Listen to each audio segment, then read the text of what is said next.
Chapter 989. Lightning flashed and thunder rumbled in the sky, giving people a very oppressive and gloomy feeling. At this moment, the 6 cannons had been calibrated. In order to deal the greatest damage to the enemy and destroy the enemy cavalry's will to resist, Jianghu chose to fire 3 shots in a row from the nearest 6 li to the nearest 12 li. In other words, in this 6-kilometer-long Walla army camp, the 6 cannons had to fire 3 shots in a row in a short period of time. That was 18 shots in a row. Without any preparation, one could imagine how much damage and shock this cannon fire would bring to people.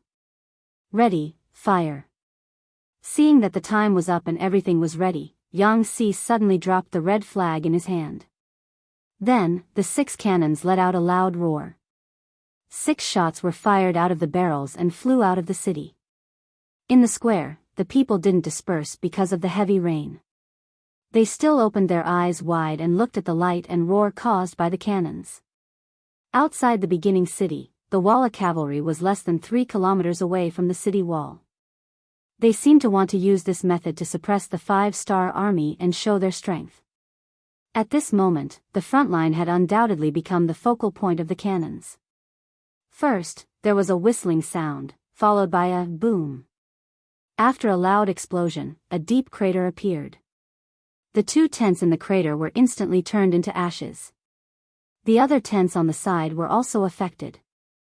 There were different degrees of damage and casualties. The attack officially began.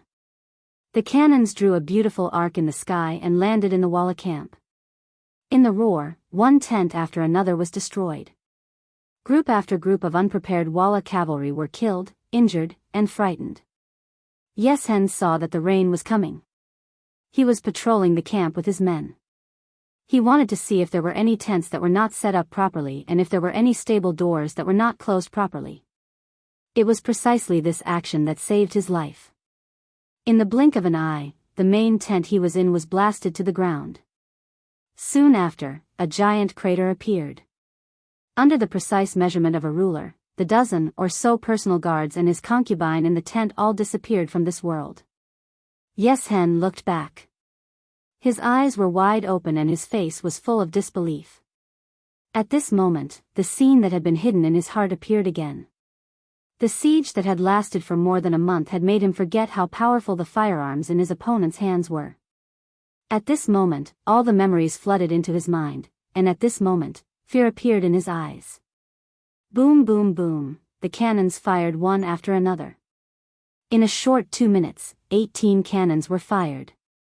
If the cannons only caused damage to the Walla cavalry, it would only cause hundreds of deaths and thousands of injuries. For a cavalry team of nearly 140,000 people, this damage was nothing.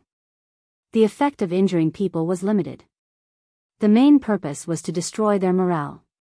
Under the 18 cannonballs, the Walla cavalry became dizzy and disoriented, striking fear into their hearts. The originally high morale in their hearts was completely destroyed. At this moment, the loud bugle call sounded.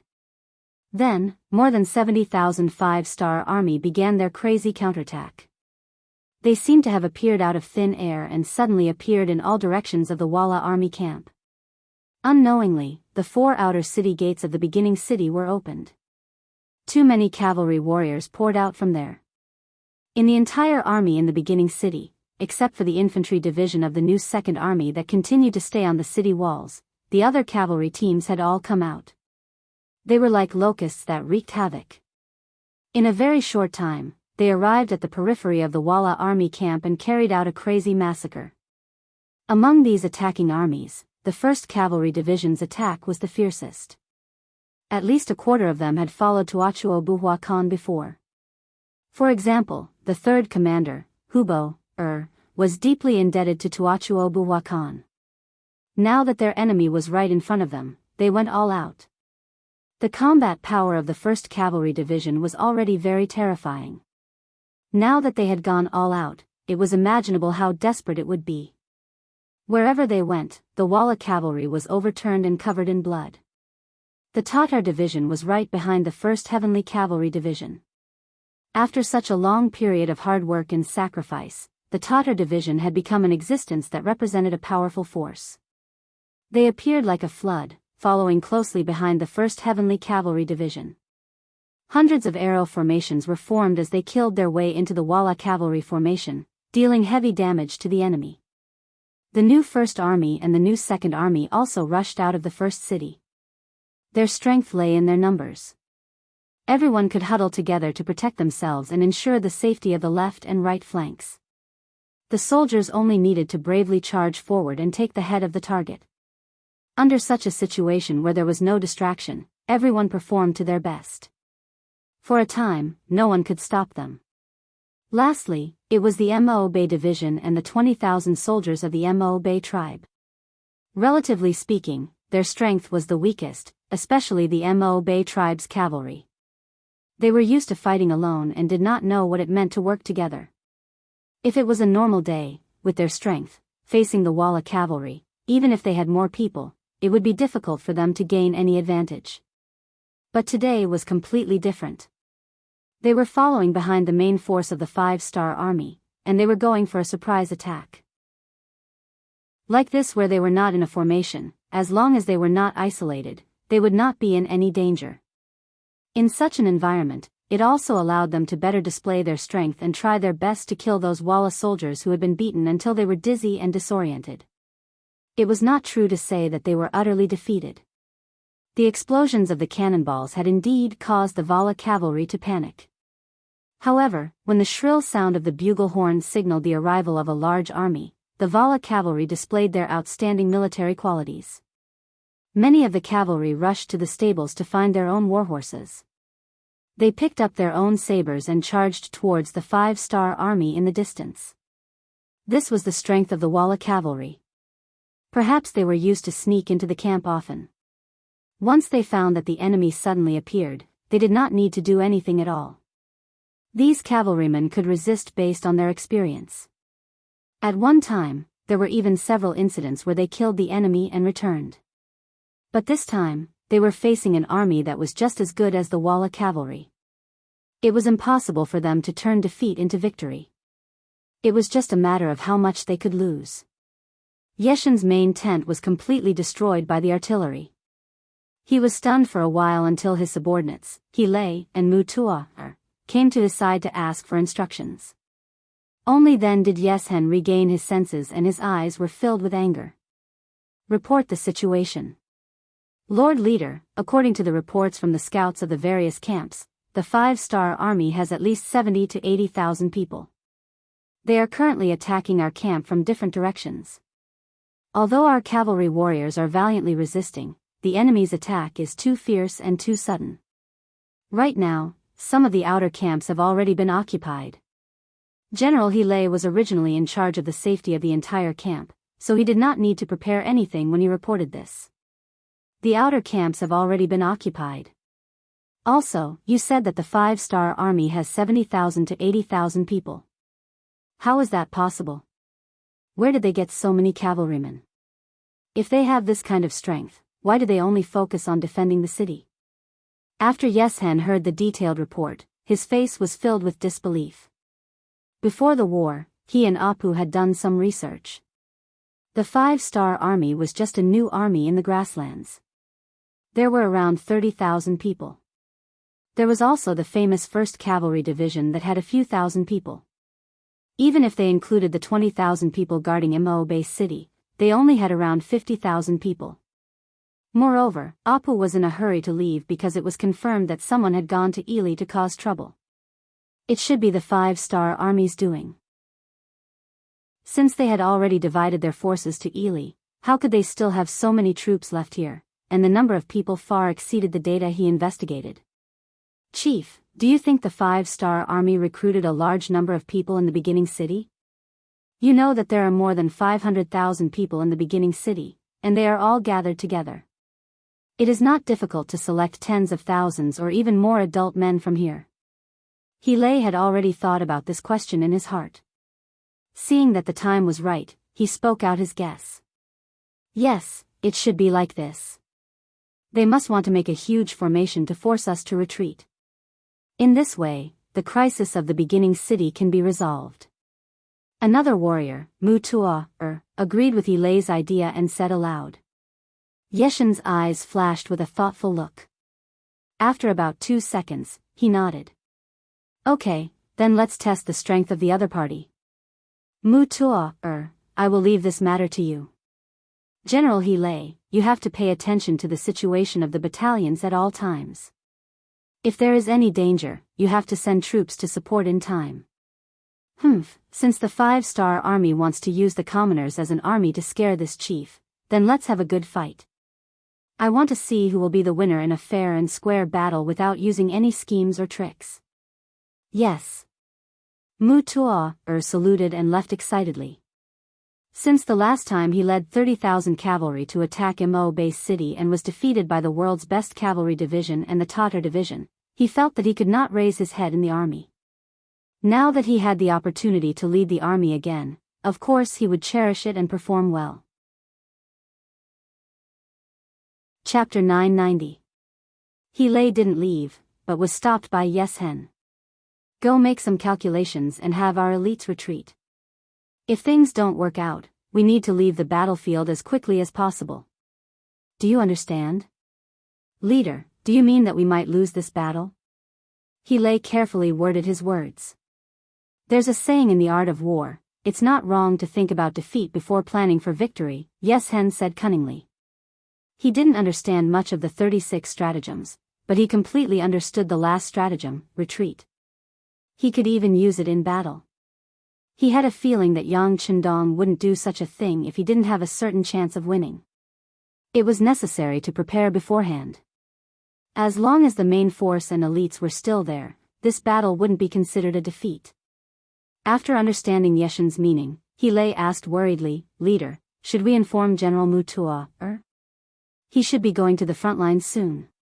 If we suddenly retreat with our elites, won't he be in danger? No need. Mu Tuo should have been executed in the previous battle. Keeping him alive for so long is my benevolence. Let him fight to the death on the battlefield and gain a good reputation. Isn't that better? Yeshen's ruthless side was once again displayed. In the eyes of this kind of person, there was only value in using others. As for friendship and feelings, they didn't exist at all.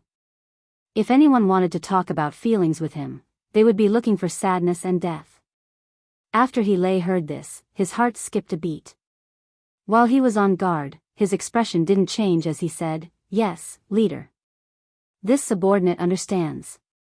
How would Mu Tuo know about this? He, who had left excitedly, was now leading his army forward. This time, he had to perform well to make up for his previous mistakes.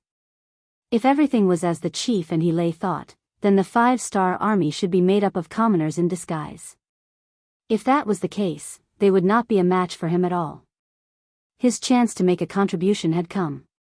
As expected of one of the 4 great generals, once Mu Tuo entered the battlefield, he launched fierce attacks again and again. And he was facing the Mo Bay army and Mo Bay army that had arrived last. Relatively speaking, they were also the weakest group. When the strongest met the stronger, the result was naturally obvious. Although Xian Honghai commanded well and filled in the gaps in time, the soldiers under him lacked the ability to fight together. Before the battle, they could still have a good formation, but once the battle started, they all became scattered sand. They could only fight for themselves and it was difficult to form any cooperation. Facing the fierce Walla cavalry, they could only retreat. Mu Tuo repelled his opponent, which made him believe in the chief and He Lei's judgment even more. It also made him have a bold idea, which was to continuously attack and penetrate the enemy. Then, he would take the opportunity to see if he could take down the origin city that had no military strength. If he could really do this, he would have made a great contribution. Then, who would dare to look down on him? Mu Tuo's idea was correct. The first city was indeed empty of soldiers. Only an infantry division was left to defend the city. The Walla army did not collapse in the face of a heavy attack. Instead, they still had the strength to fight back. When this matter was reported to Yang Chendong, he was somewhat surprised. Under normal circumstances, in the face of a sudden attack, coupled with the power of the artillery, most troops would not be able to resist.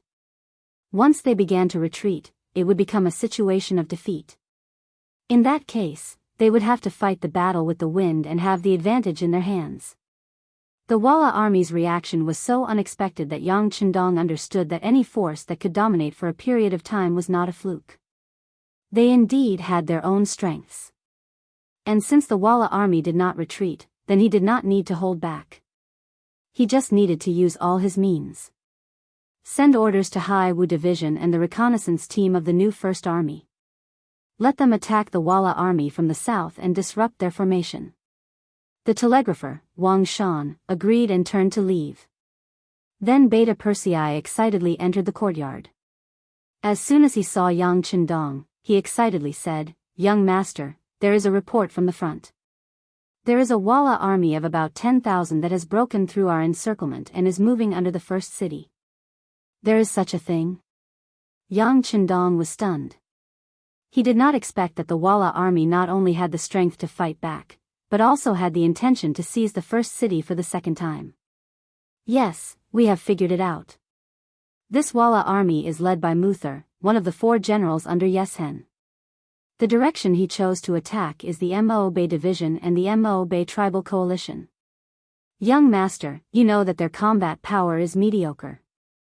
If they fight some easy battles, they can achieve good results, but when facing a strong army, it is not enough." Beta Persei reported everything he knew. Just as Beta Persei finished speaking, there was a sudden rumble of thunder in the sky. The heavy rain that had been brewing for a long time was about to fall. Yang Chendong looked up at the sky and then looked at Beta Persei. "Do you mean to take the army out and destroy the Walla army?" "Yes, young master, but I don't know if it's possible." The light in Beta Persei's eyes betrayed the excitement in his heart. As a man, and a hot-blooded man, if there was a chance to gallop on the battlefield, of course he would not refuse. Instead, he would fight for it. Beta Persei's strength was not weak. In the past few years, he had practiced his equestrian skills on the grasslands well. But because he was with Yang Chendong, the opportunity to fight was completely deprived. Now that he finally had a chance to perform well, how could he miss it? Naturally, he would fight for it. Yang Chendong only hesitated for a moment before agreeing to Beta Persei's request. "Your desire to fight is good, but now there is no decent cavalry in the first city. What do you have to fight with this Muther?" "Young master, don't you have your 2 guard brigades? They add up to 1,000 people. That's enough. Besides, although the guard brigade has not stopped training since it was established, they have not experienced any battle after all. After a long time, I'm afraid that their skills will be rusty. There are some opportunities to test their strength. Isn't it the best of both worlds?" Beta Persei opened his mouth and found a good reason for himself. The 2 guard brigades had a total of about 1,000 people. This was also Yang Chendong's last defense force, but at the same time, it was also the strongest defense force. Those who could enter the guard brigade not only had to have a clean background, but their skills were also excellent. In the eyes of many people, being able to enter the guard brigade was a glorious existence. The difficulty was even many times more difficult than entering the Cold Front and the 1st Cavalry Division. Every member had to be carefully selected by Yang Heir and the 2 captains before they could join the team. However, there was a problem, and that was that no matter how many connections you pulled, you still wouldn't be able to get what you wanted. These people were also highly skilled. It was not an exaggeration to say that even the 1st Cavalry Division could not be their opponent in a battle of 1,000 people. This was why Beta Persei had confidence in the 2 guard brigades and why he dared to make the decision to fight thousands of people. Yang Chendong usually trained with the guard brigade, so he was naturally aware of their strength. Since Beta Persei was pleading like this, and considering that the guard brigade indeed lacked joint combat experience, this might be an opportunity. He finally nodded. "Okay, I can agree to your request, but young master also has a condition." "Young master, please speak." Beta Persei took a step forward excitedly, his face full of eagerness. "I agree to let you send troops, but young master, I also want to go with you." "How about it?" Yang Chendong also wanted to see the scene of the Walla cavalry charging with 10,000 people. He also had a hot-blooded side to him. Okay. Wait. Beta Persei instinctively agreed, but he quickly came back to his senses and shook his head repeatedly. No, the ladies in Tiger Head have strictly ordered me not to let young master take risks. This is absolutely impossible. Yang Chendong knew that Beta Persei would not agree immediately, so he questioned him. Beta Persei, you just said that with the strength of the Guard Brigade, it would not be a problem to deal with the Walla. Are you doubting the strength of the Guard Brigade? No, young master. Beta Persei quickly shook his head and denied. That's good. Since the combat power of the Guard Brigade is invincible in the world, there is no danger. What is there to be afraid of for young master to follow them? Well, it's settled. The battle doesn't wait for anyone. Go and arrange it immediately. Yang Chendong waved his hand at Beta Persei without any explanation. Beta Persei retreated just like that, only to realize that he had been tricked by the young master. But he knew that even if the young master had made a decision, he could not stop it with his ability. If he continued to talk, he was afraid that the young master would have the opportunity to fight, and he would only be trapped at home. If that was the case, then so be it on the battlefield. As long as he was careful and protected the young master by his side, and with the young master's skills that no one knew how powerful, there should not be any danger. The heavy rain poured down, as if the sky was leaking, and it fell on the grassland, washing away the blood on the cavalry on the battlefield. Mutuo led a total of 20,000 cavalrymen and charged fiercely for a while, breaking through the obstacles of the Mabe division and the Mabe tribe, and finally arrived in front of the west gate of the first city. There were less than 8,000 cavalrymen left behind, and many of them were injured. When he saw the closed gate of the first city in front of him, the original hope in Mutuo's eyes was extinguished by more than half. Under such heavy rain, without any siege weapons, it was impossible for him and his 8,000 cavalrymen to rush into the city. Victory was so close to him, but it was also so far away. General, what should we do? The rain is too heavy, and the brothers are too tired. We have to find a place to rest. A commander in the army walked to Mutuo's side and asked tentatively. Chapter 991. Taking a deep breath, Mutuo knew that he had done something useless this time. With a dejected look, he was ready to give the order to retreat. Wait, look, did the city gate open by itself? A chilly arch interrupted the decision that Mutuo was about to make. He pointed to the west gate of the city and shouted loudly. The heavy rain was still falling, and the west gate opened from the inside. Then, a group of black cavalry under the protection of full armor walked out. A group of 5 people, despite the heavy rain, still came out as usual. The neat order seemed to prove their iron-like discipline. After walking for a full quarter of an hour, all 1,000 black cavalry walked out of the city gate. Finally, Yang Chendong, who was dressed in a particularly eye-catching golden robe, walked out of the city gate under the protection of Beta Persei and the others. Just after he left the city, the heavy gate behind him slowly closed. The sound was so clear that no matter how bad the weather was, it still clearly reached everyone's ears. In the past, when Yang Chendong went out, he always wore a red robe and a cloak. It could be said that he had always been concerned about the feelings of the North and South Daming. But this time, Baiming tricked him and obviously hurt his heart. At this moment, he no longer hid and put on the golden robe that represented imperial power. Yang Chendong was also dressed in black armor, only revealing a pair of murderous eyes. When he looked ahead and saw the 8,000 Walla cavalry, he did not show the slightest nervousness. On the contrary, he said in a very calm voice, "The black cavalry only belongs to you. This is the most powerful existence.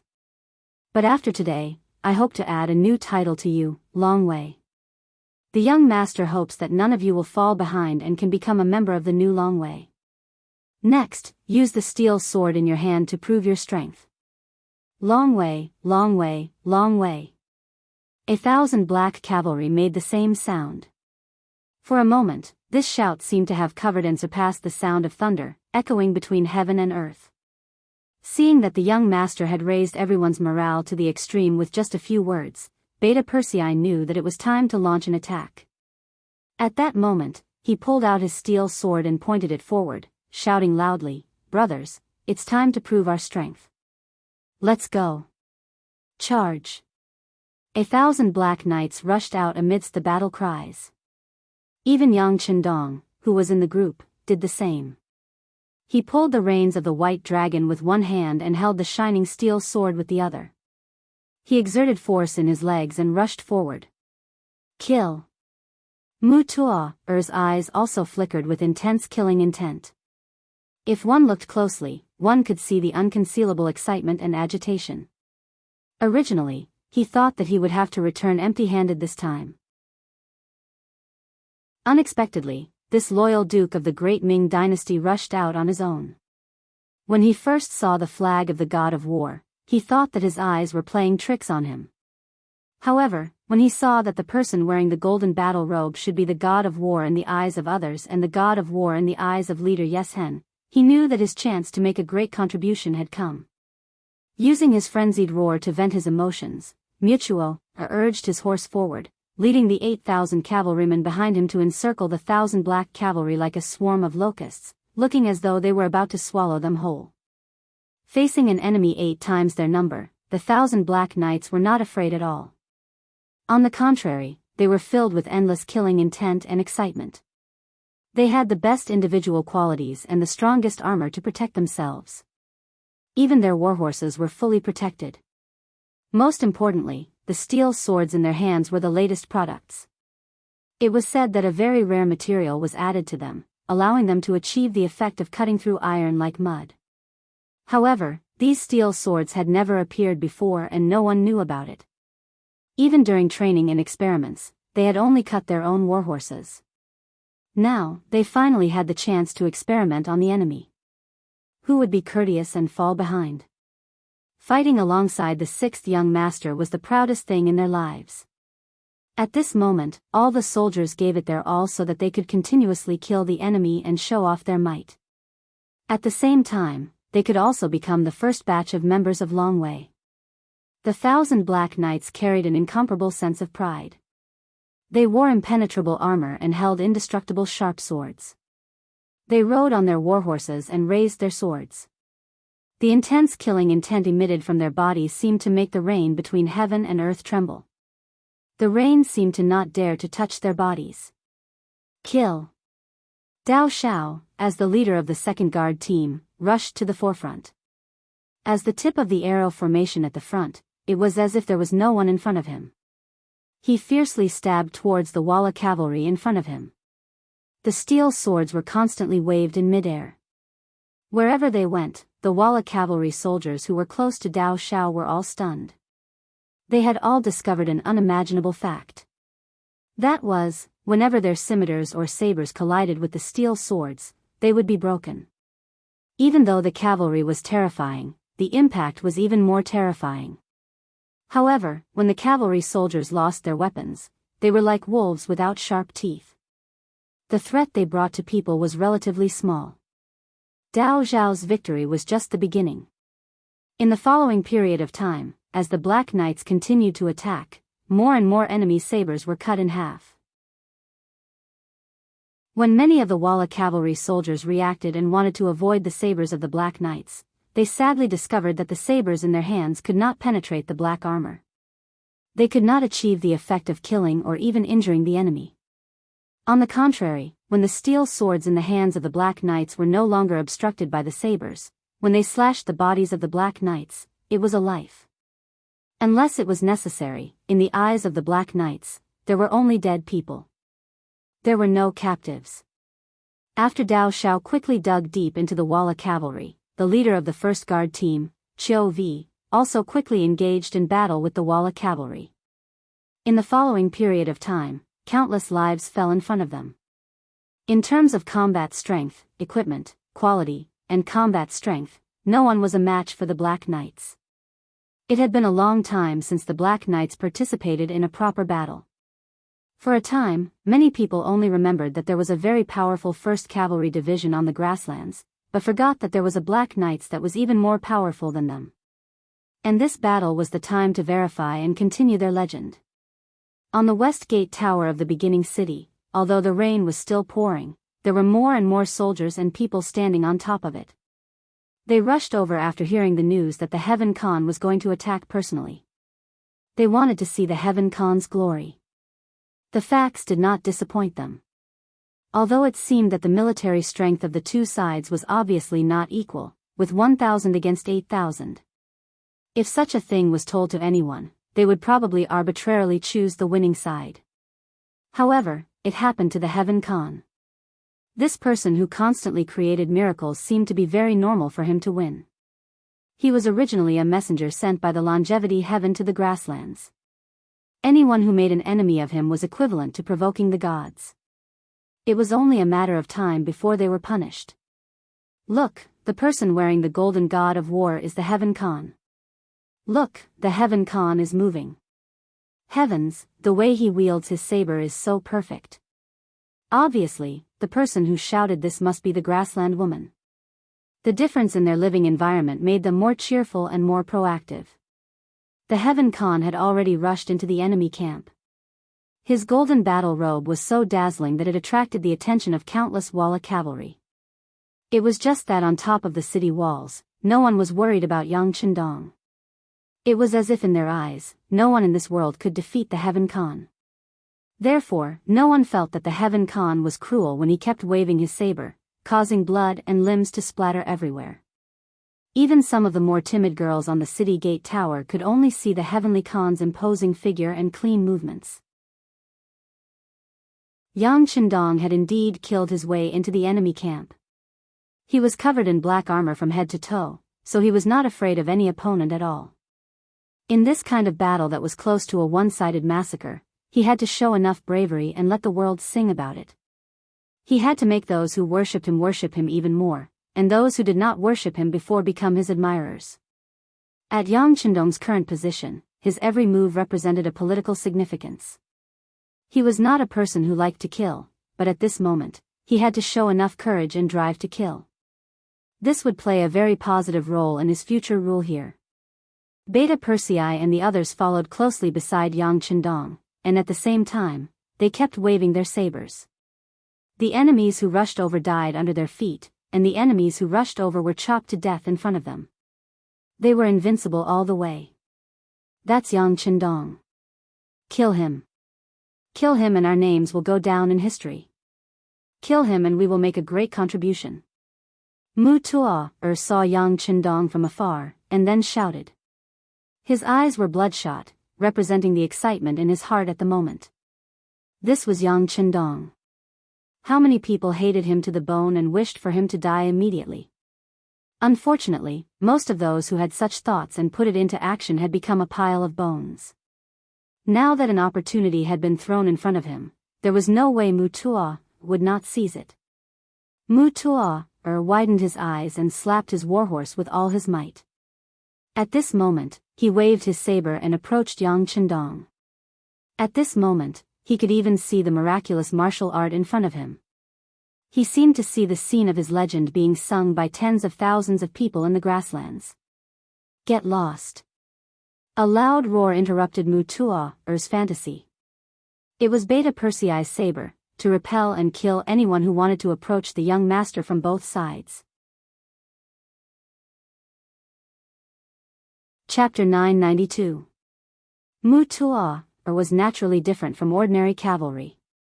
Seeing the blade coming at him, he dodged nimbly. The steel blade brushed past his shoulder and disappeared in a flash.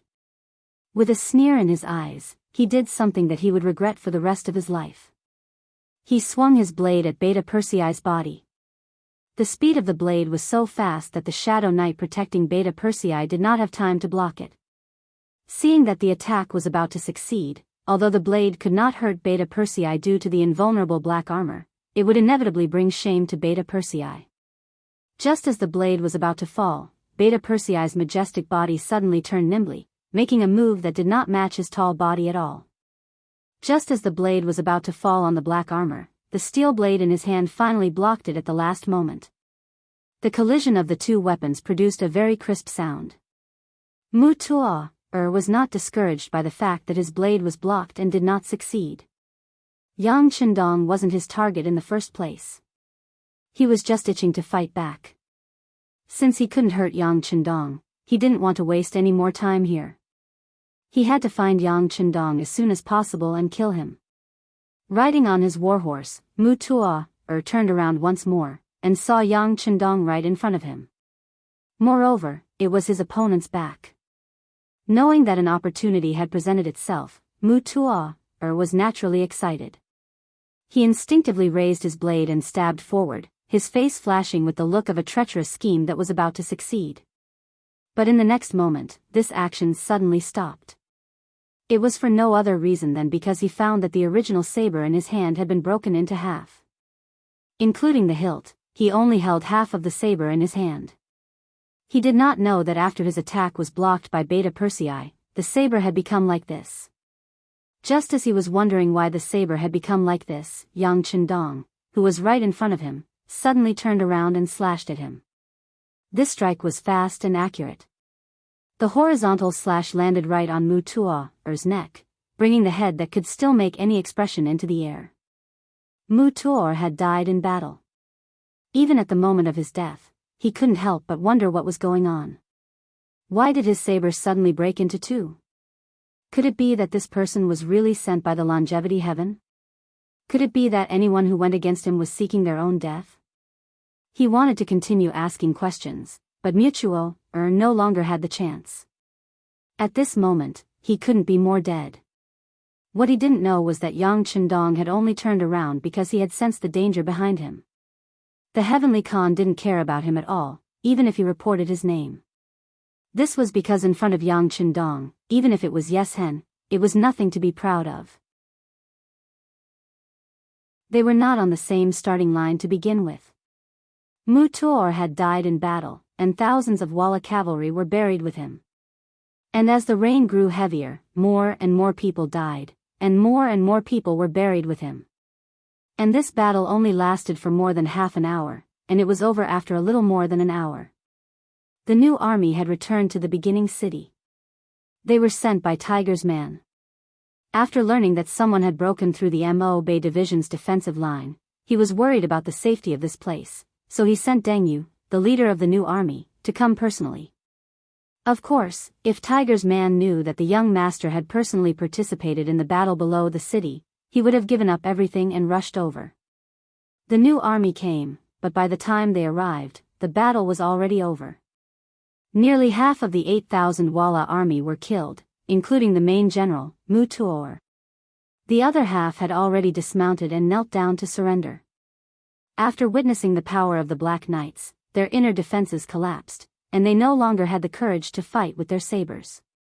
On the other hand, none of the Black Knights died in battle, and only 7 of their brothers were injured.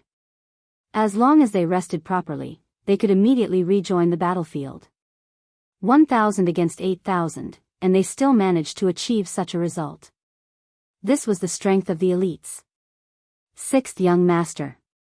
When Deng Yu saw Yang Chendong, he excitedly dismounted and knelt down. You came at the right time, immediately assist the infantry division in the city to take this prisoner away. Now that we are out, we have to go to the main battlefield to take a look. After Yang Chendong gave Deng Yu an encouraging look, he ordered Beta Persei to open the city gate and solve the problem of the prisoner. Just as Yang Chendong was engaged in a bloody battle with the Walla cavalry, Hai's 5th Division and the new army reconnaissance group were also ordered to launch a fierce attack on the rear of the Walla army. Hai's 5th Division, which was made up entirely of musketeers, fully displayed their destructive power. Facing the unprepared rear of the Walla cavalry, they only charged and killed nearly 1,000 people, causing great chaos. The morale of the Walla army, which had already suffered defeat after defeat on the front line and was riddled with holes, finally began to waver when they received news that their rear had been attacked. Originally, they believed what their leader said. They had a great advantage in numbers, and as long as they could pay a certain price to stabilize the situation, then it would be time for them to counterattack with all their strength. The reality did not match the plan, which made many Walla generals waver. Even as the leader, Yes Hen could see that the situation was unfavorable. He knew that if the battle continued, he would be the one to lose. General He Lei, is everything ready? In the temporary main tent, he looked at the reports of defeat one after another. He had already lost the news of a decisive battle with Yang Qindong and had completely given up on the idea of a decisive battle. Leader, everything is ready. According to your plan, if we retreat now, we can withdraw about 80,000 people. He Lei, who was already prepared, said aloud. Good, notify everyone. When the sky turns dark and the rain stops, we will retreat. As for those who are not on the retreat list, we can order them to launch a counterattack now. We must create an illusion that we are determined to fight to the death. This will help us maintain a safe distance between both sides. Yeshen's voice was calm, but the exhaustion on his face and even the trace of fear in his heart had already betrayed him. Once the order was given, the Walla army's counterattack began. It was as if they didn't care about their lives. The counterattack of tens of thousands of soldiers increased the pressure on the advancing 5-star corps, causing several armies to have no choice but to retreat and fight in groups. Other than the 1st Cavalry Division, which had already split into 5 units, most of the 5-star army on the battlefield had already gathered together. Retreat. Yes Hen, who received the report from the scout, immediately gave the order. When the sky turned dark, the Tile army that had been charging forward courageously suddenly retreated like a receding tide. The generals of the 5-star army who were gathering their troops realized that they had been tricked. At this moment it was already too late to give the order for the entire army to pursue. Yes Hen gave the order to retreat.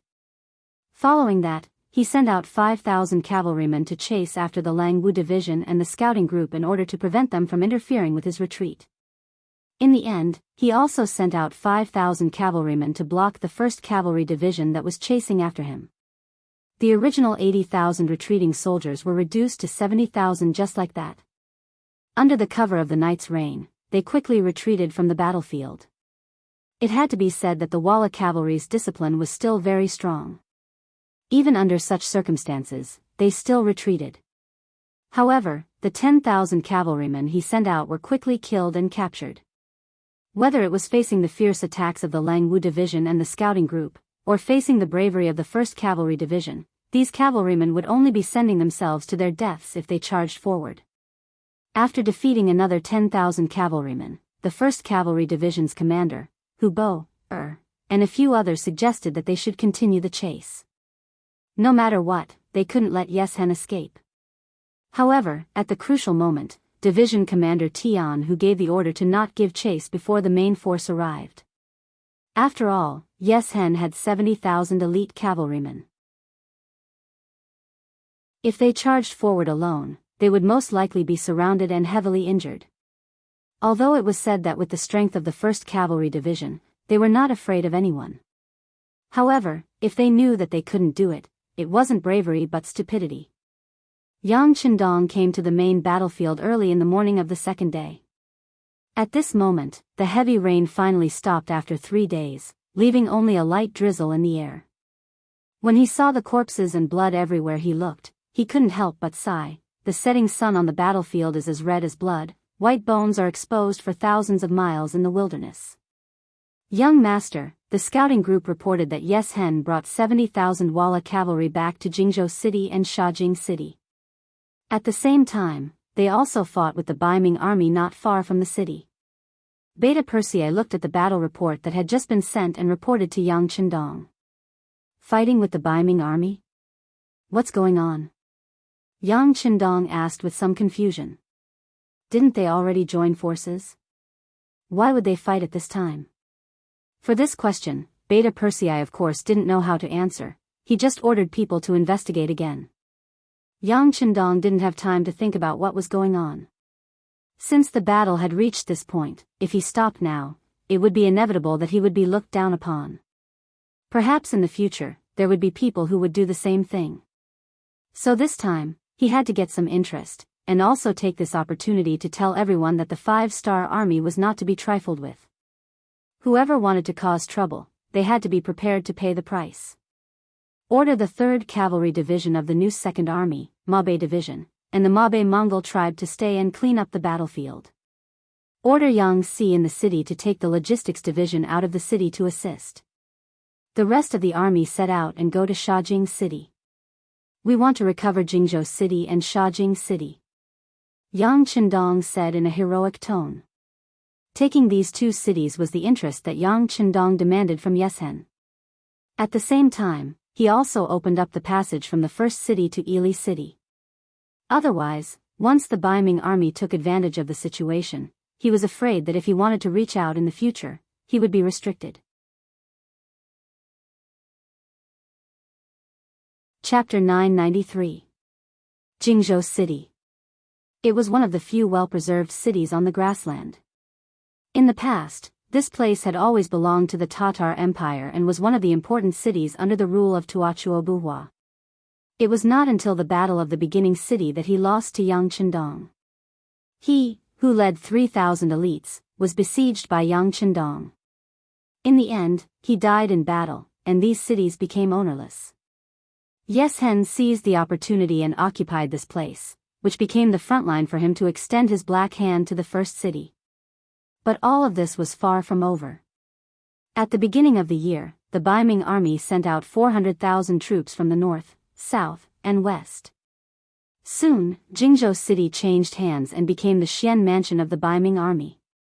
But soon, the situation changed. The Baiming army's southern front, Yanghang, was defeated. The Walla also invited Yi Li to join forces with him to come to the grassland. The Xian Mansion army had to retreat in the face of great pressure and the Jingzhou city changed hands again. After that, the Walla army led by Yeshen and the Yi Li army joined forces to besiege the first city. This place became the base for transporting provisions from the rear. But then, Yi Li army's nest was attacked. Prime Minister Arip had no choice but to retreat. Taking the opportunity, the 5-star army launched a counterattack and fought a great battle with the Walla army under the first city. It seemed that the battle situation was unpredictable, but as long as one was observant, one could see the opportunity in it. For example, Deng Chang, the military supervisor eunuch of the Xian Mansion army, was one of them. He boasted that he was smart. After receiving the order from the chief eunuch, Ji Ning, Deng Chang mobilized the genie guards to put Shi Wanshan, Ancient River, and Ning Wenfeng under house arrest. Because of this, he obtained the power to control the army.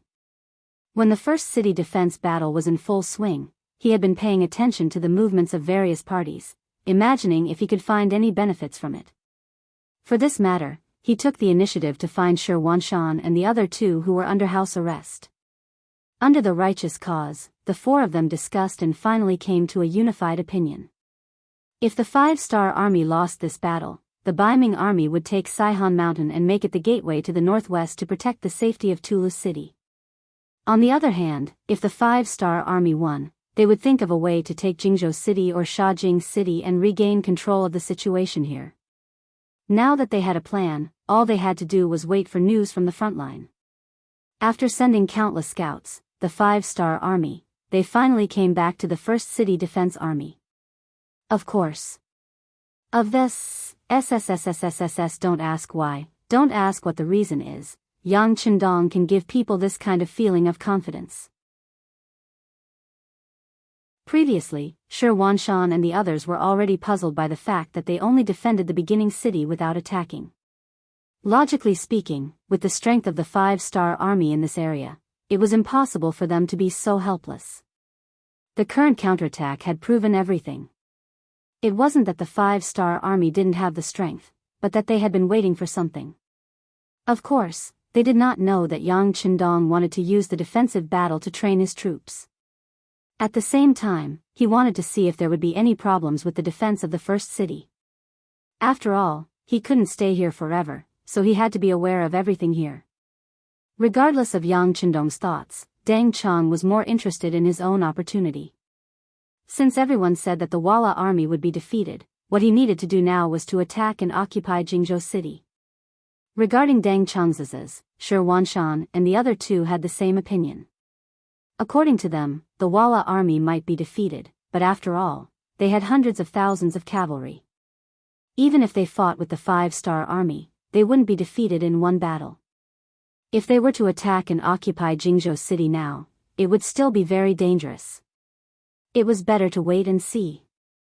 When the 5-star army appeared, everyone would cooperate. The other party would attack Shaojing city, and they would attack Jianghu city.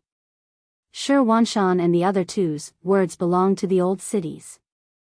For Deng Chang, who wanted to make contributions, this was not in line with his interests. On the surface, Deng Chang agreed to Shi Wanshan and the other two's request. However, after leaving the yamen of the three nobles, Deng Chang changed his mind. He decided to take a risk and take down Jianghu city. Deng Chang's thinking was very simple. Once they could take Jianghu city and station a certain number of soldiers there, even if the defeated Walla army was dissatisfied, they wouldn't waste time attacking the city. In this way, the great merit of taking Jianghu city would be his alone. In this way, he would have a chance to return to the capital and enter the imperial palace. Only by working at the emperor's side could a eunuch be promoted faster and have more hope of standing out. Having made his decision, Deng Chang did not let the merit go to his head. He chose to take Jianghu city through deception rather than a forceful attack. In other words, he sent people to appear outside Jianghu city in the name of labor. If they could smoothly enter the city, that would be for the best. At the very least, if they could trick a portion of the Walla army out, the pressure of the siege would be greatly reduced. One could say that Deng Chang truly had made many preparations. For this reason, he had even taken out a portion of the limited provisions in Yamen and sent it to Jianghu city. But he had never imagined that when Ting Shu's army of 10,000 had been wiped out, Yang Qindong had intentionally framed the Baiming army. In other words, the Walla army did not trust the Baiming army at this moment. Deng Chang knew nothing of this. Just when he had wanted to use their relationship as allies to deal a heavy blow to the retreating Walla army, it had been the other side who had made the first move. At the gates of Jianghu city, the Baiming army had pretended to be a labor force and was preparing to strike, but the Walla army had beaten them at their own game, happily exiting the city.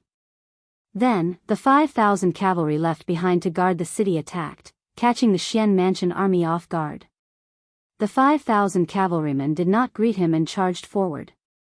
It was only when their sabers landed on the Xuanfu soldiers' necks that Deng Chang realized that he had once again overestimated his opponent's credibility. It turned out that this was a heartless person, a race that could kick their friendship away like a ball and betray their allies. Before the Xian Mansion army could even take out their weapons, they were defenseless. Nearly 10,000 of them were killed by the 5,000 Walla cavalry, and countless more were injured. Deng Chang, who had not only failed to complete his mission, but also suffered heavy losses, was very angry. He quickly transferred 30,000 cavalry from Sanbuchuan city. He did not believe that the Walla army with only 5,000 could do anything. It was at this time that even more unfavorable news came. The Vara army had retreated after the battle with the 5-star army, and their main force of 70,000 had retreated back to the Shaojing region. Their vanguard had coincidentally clashed with the 30,000 cavalry he had sent. Needless to say, the Xian Mansion soldiers were once again defeated due to their inferior numbers and combat strength. The 30,000 cavalrymen were not even able to display half of their battle prowess. After losing another few thousand cavalrymen, Deng Chang had no choice but to release Shi Wanshan and the other two.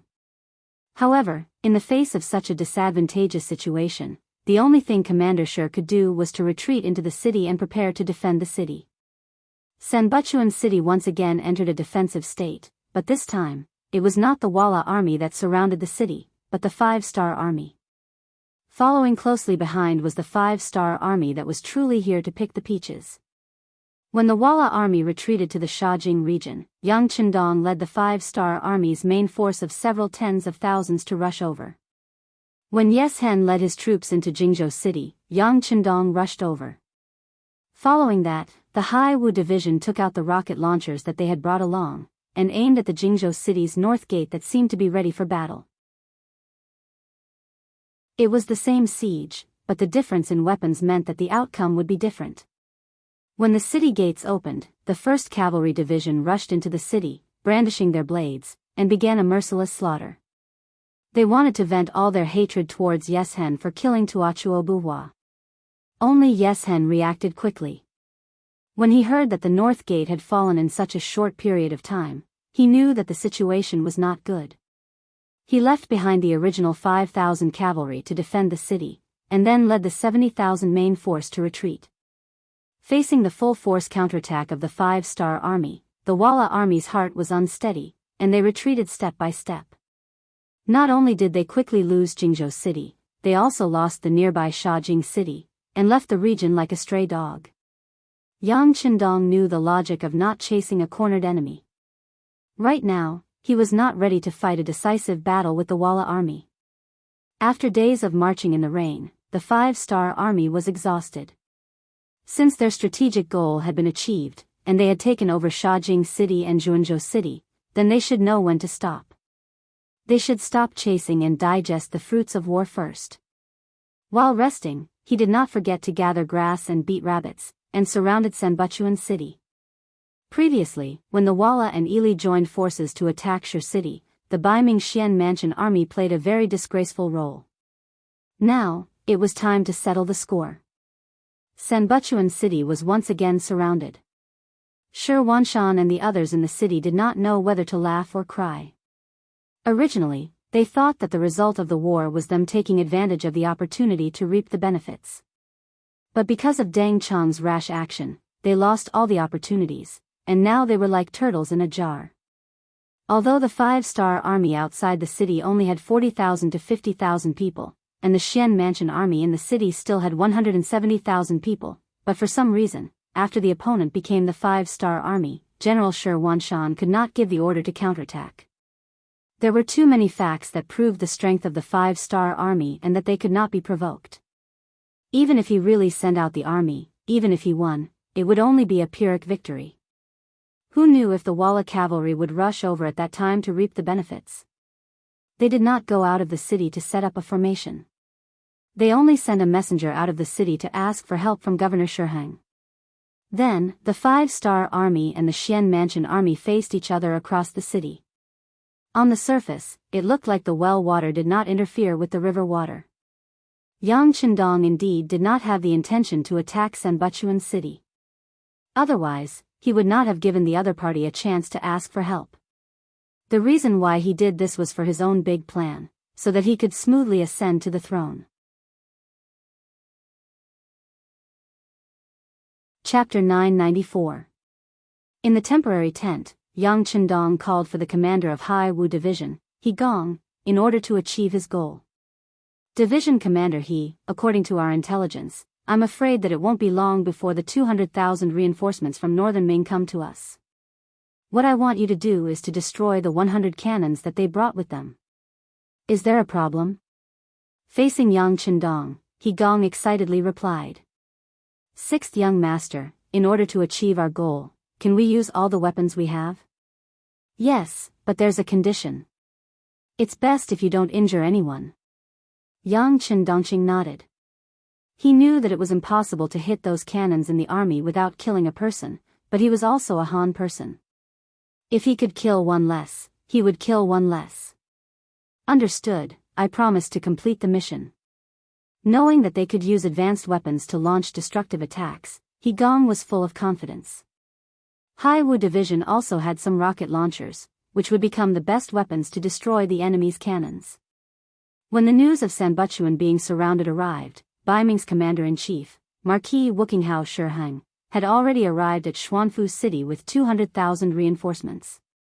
Before leaving Xuanfu, he also sent someone to the capital to inform them that he wanted to fight the 5-star army. According to Shiheng, the 5-star army had just fought with the Walla army and the Ili army. Although they had won, it was a Pyrrhic victory. At the moment, they only had 50,000 people left in the Shajing region. Once he arrived, he would join forces with the Xuanfu division and have nearly 400,000 soldiers. At that time, even if each of them spit, they would be able to drown the 5-star army. The moment Shiheng led the army out of Xuanfu city, the informants of the city's Bureau of Security sent a telegram. Wang Shan held the telegram and appeared in front of Yang Qindong. Sixth young master, urgent telegram from the front. After reading the telegram, Yang Chendong's expression didn't change. He nodded and said, "Send a telegram to the person in charge of the security bureau of the capital. Tell him to contact our informants immediately and have them put pressure on Dai Zong." After arranging for Wang Shan to send the message, Yang Chendong ordered Beta Persei to call Tai Hu, the captain of the Wolf Fang Special Forces, and gave him a secret and important task. Sanbulachuan city became quiet again. While both sides were waiting for something to happen, they looked to each other peacefully. Inside the city, Shi Wanshan and the others were naturally preparing for war. The 5-star army outside the city began to reinforce the two cities, Jingzhou City and Shaojing City. At the same time, they sent a telegram to Yang Si, the logistics division commander in Shiqing City, to prepare to immigrate 50,000 people to the two cities. At the same time, they also prepared enough military supplies to transport to the two cities. Yang Chendong's attitude showed that he had already treated Shaojing City and Jingzhou City as his own vegetable garden. He didn't take the hundreds of thousands of Baiming army in front of him seriously. It was as if victory was in his hands. Compared to the 5-star army, Shi Hang's reinforcements also progressed very quickly. In just 3 days, they left Terrace City and set foot on the fertile and desolate grassland. Not long after the 200,000 reinforcements left Talis City, news came from the vanguard that Shi Wanshan had sent people to receive them. At the same time, they also brought an important piece of news. It was news that the beginning city was very empty. Shi Hang, who was anxious to make a great contribution, didn't want to see these people at first. In his opinion, he was a dignified governor and Marquis Wuqing, who was personally conferred by the Baiming emperor. If he did everything by himself, wouldn't it be too degrading? But when he heard the news about Shiqing City, he finally couldn't hold back the curiosity and excitement in his heart. He ordered the vanguard general to immediately bring the people to him. Half a day later, the people sent by Shi Wanshan came to Shi Hang's tent. In front of the big tent, a total of more than 10 people came to the rescue team. Only the captain was allowed to enter the big tent, and he had to be searched. The others could only guard outside the tent. From this point alone, it could be seen that the security was very tight. In fact, inside the main tent, there were 8 elite bodyguards led by Shi Hang to protect them. These 8 people were all warriors, 1 in 100. In a face-to-face situation, 5 or 6 people couldn't get close to them. They were the masters among the masters. The leader, who was the captain of the rescue team, was allowed to enter the main tent. When he entered, he knelt on the ground with a look of fear and trepidation. When he kowtowed, he didn't even find the right direction. He just kowtowed to a place where there was no one around. This very rash action first caused the 9 people in the tent to be stunned. Then, there was a burst of laughter. Obviously, everyone was so stimulated by the captain's action that they couldn't help laughing. The 8 bodyguards, who had their hands on their waist sabers, also relaxed their vigilance at this moment. How could such a cowardly person carry out an assassination? In the burst of laughter, Shi Hang, who was sitting on the high seat, shouted to the person kneeling below, "Marquis is here. Tell me, what is your name, what is your position, and what are you here for?" Oh. After hearing Shi Hang's voice, the person dared to raise his head and take a look. When he saw where Shi Hang was, he quickly lowered his head again. Then, he slowly got up and bowed his head to Shi Hang, saying, in reply to Marquis, "Everyone calls me Little Huzi.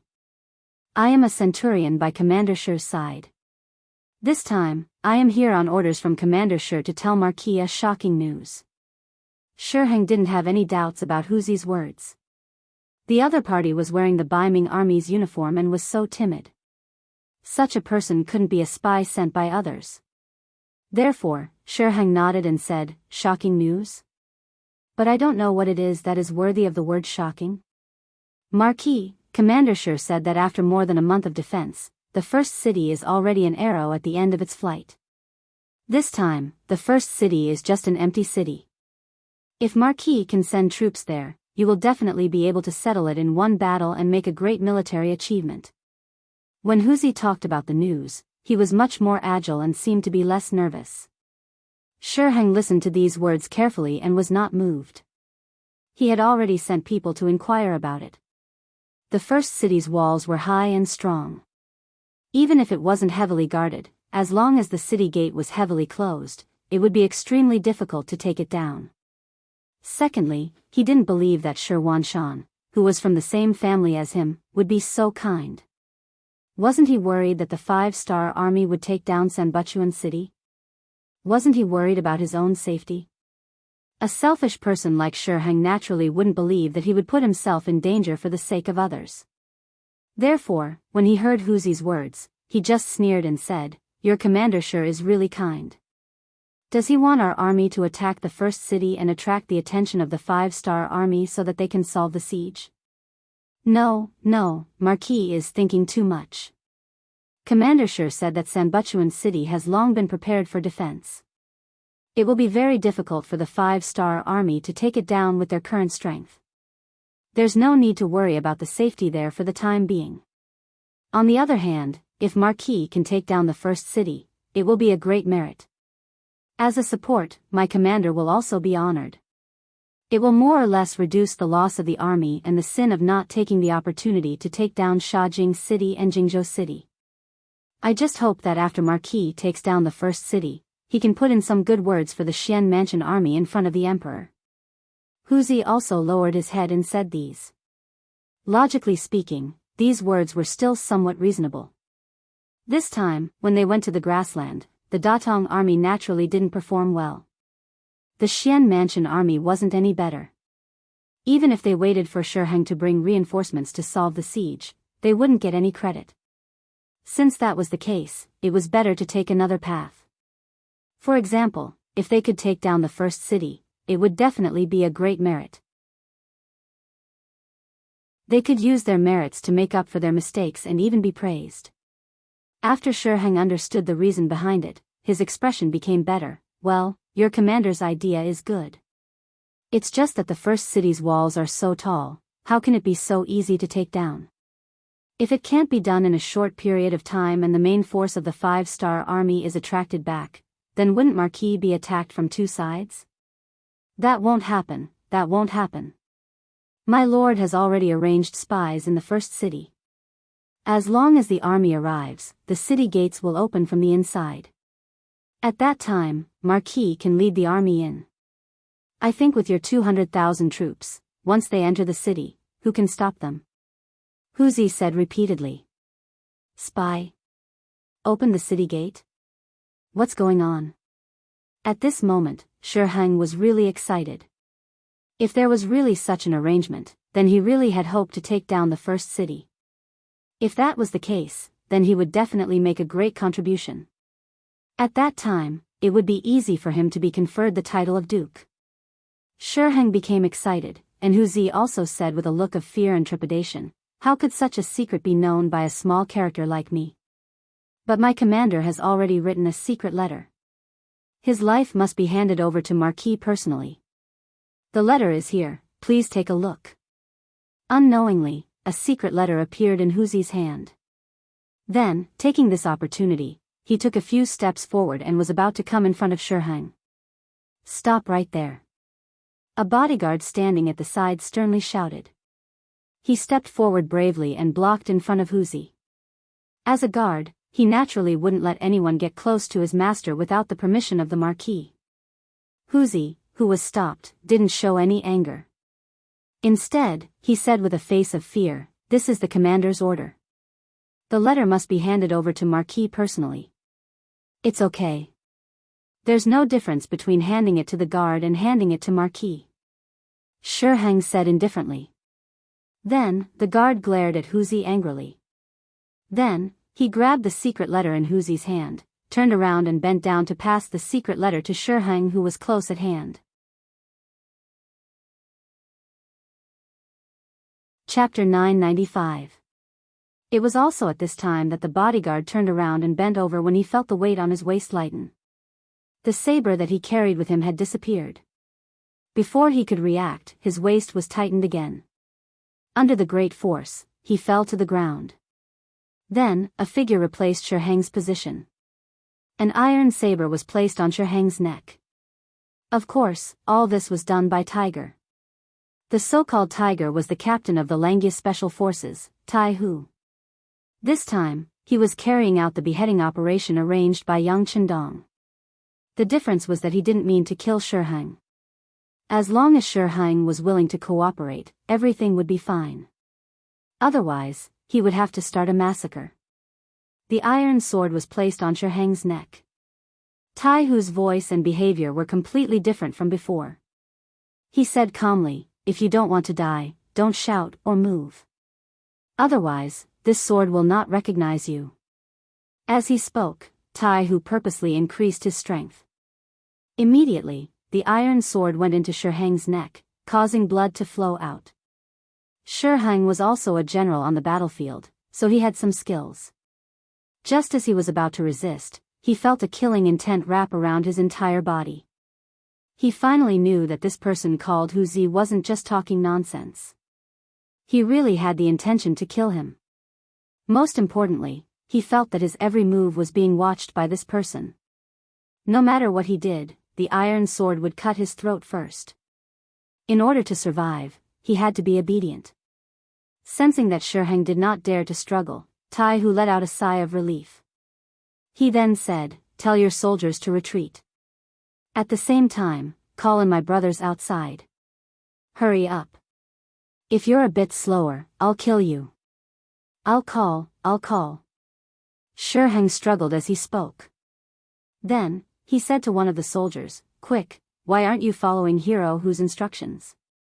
The 8 soldiers really wanted to take action. They believed that with their strength, they could definitely surround and kill this man called Tiger. However, they couldn't guarantee the safety of their general. At this moment, they could only listen to his orders and walk out of the tent. They let the dozen people that Tai Hu brought with him into the tent. Skinny Monkey, King Kong, Violent Ape, Silver Hand, Steel Leg and others quickly entered the main tent. When they saw that Tai Hu was holding Shi Heng hostage, they all laughed heartlessly. Iron Head is Iron Head.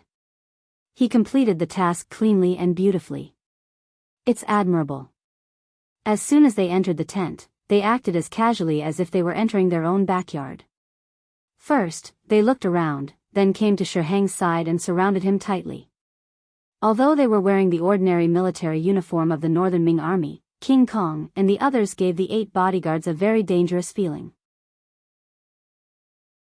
Their movements seemed to be without order, but if you wanted to take the opportunity to make a move, you would find that they were on guard everywhere. This feeling told the 8 bodyguards that the dozen or so people who came in were experts among experts. Shi Heng completely lost the hope of escaping when he fell into the hands of Tai Hu and the other members of the Langya Special Forces. He could only be manipulated by them. "Shi Heng, if you want to live, then cooperate with us. When the time comes, I can guarantee that I will spare your life. Otherwise, we'll fight to the death. It's just that we're just commoners, so if we die, we die. But Marquis Shi is different, there's still a bright future waiting for you. If you die like this, it's really a pity." Hearing Tai Hu's words, Shi Heng's face darkened, but he had to answer. "Well, Marquis has fallen into your hands. Of course, I'll accept it. But who are you and what are you doing here?" "I'm not afraid to tell you that we're the Langya Special Forces under the command of the Duke of Zhongdan. Our mission is to behead senior officials like you." Tai Hu reported his identity. "The Duke of Zhongdan? You're the Duke of Zhongdan's subordinates." "I'm Marquis Wuqing, who was conferred by the Emperor of Baiming. Aren't you afraid of the law by treating me like this? Aren't you afraid of being punished by the Emperor in the future?" After knowing the details of Tai Hu and others, Shi Heng pretended to be very angry and roared. He wanted to gain the initiative by striking first and oppressing people with reason, but Tai Hu didn't take him seriously at all. "Well, if you want to live, you'd better not shout. We're just carrying out our mission. As for the punishment of the Emperor, it has nothing to do with us." Tai Hu is right. Even if the Emperor wants to punish us, he has to find us first. Ha ha ha. Skinny Monkey, who liked to bicker the most, laughed. His voice attracted the laughter of the other team members.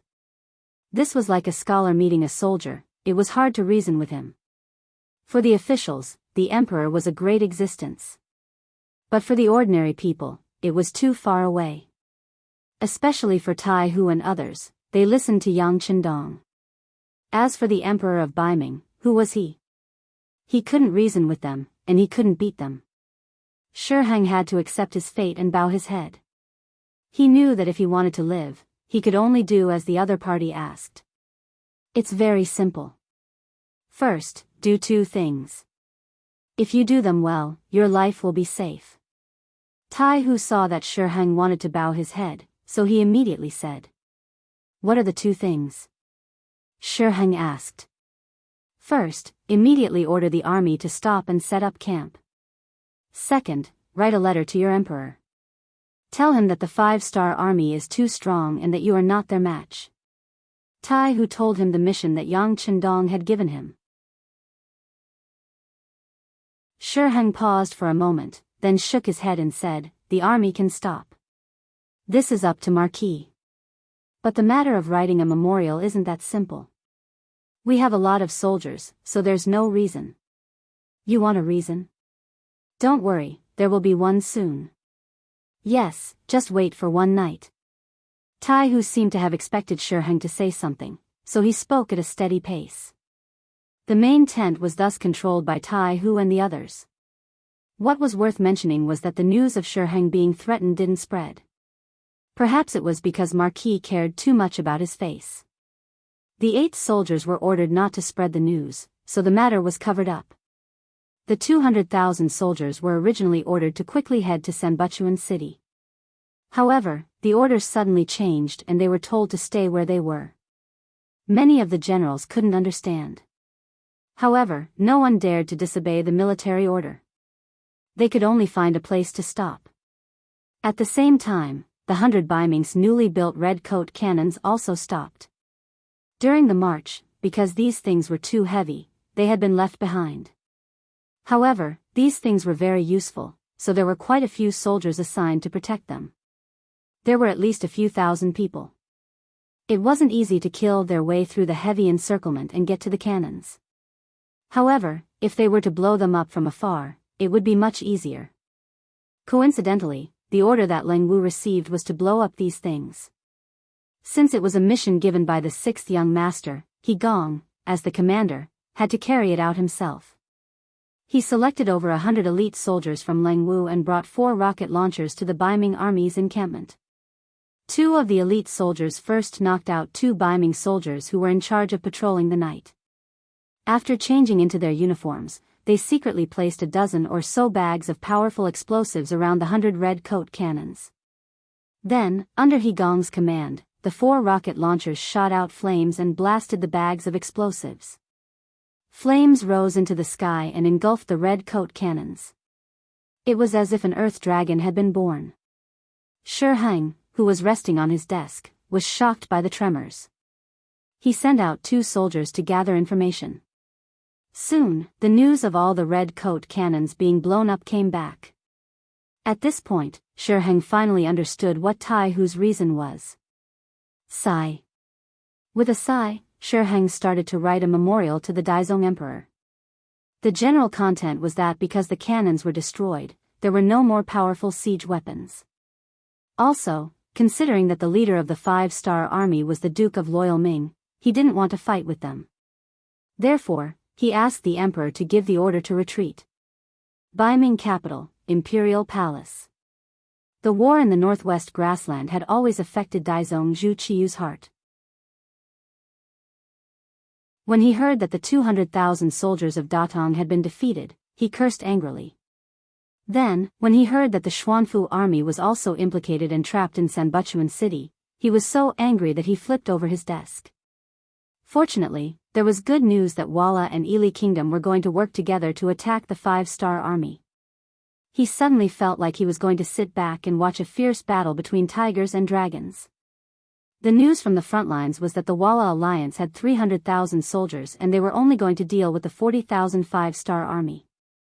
At that time, Zhu Qiyu became worried.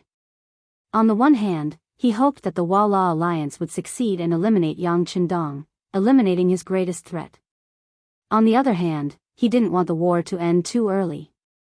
This was because once the Wala alliance became stronger, they would be a big threat to Baiming.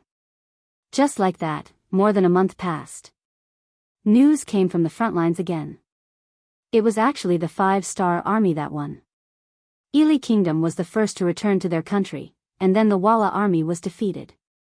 When this news came out, Zhu Qiyu sighed that Yang Qindong wasn't simple. At the same time, he also saw hope. That was to destroy the 5-star army while they were weakened. Not only would they be able to take down many important cities, but they would also be able to solve the problem in their hearts. Shiheng set out with the army. Zhu Qiyu was always waiting for good news. Finally, the governor and Marquis Wu Qingho's memorial came. He hurriedly opened it and saw that the contents were completely different from what he had imagined. After about half a cup of tea's time, Zhu Qiyu suddenly stood up and kicked the new desk to the ground. Then, he angrily shouted, "Trash, trash, a bunch of trash." This scene frightened the head eunuch Jining, who was serving at the side, so much so that she trembled with fear. It wasn't until he picked up Shiheng's memorial from the ground that he understood why the emperor was so angry.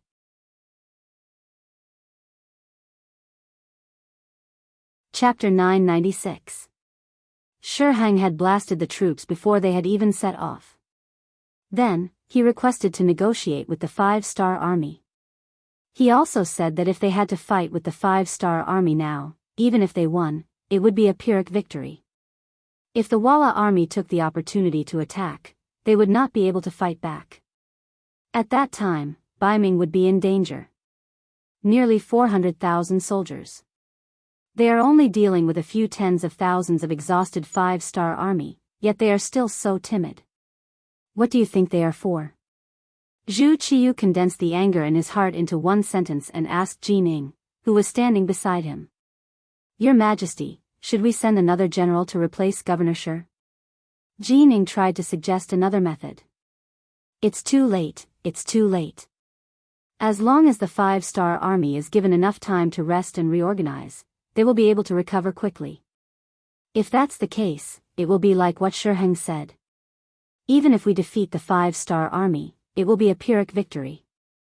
Zhu Qiyu shook his head. Opportunities were often fleeting.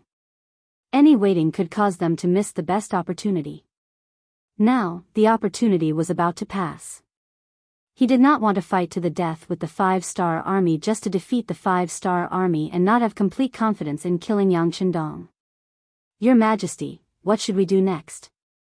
Jining saw that the battle could not start and asked for a solution. Zhu Qiyu did not answer immediately. Instead, he hesitated for a long time before he slowly said, "Summon Su Yozhen." Su Yozhen had reported to Zhu Qiyu what she had seen and heard after she returned from Shi City.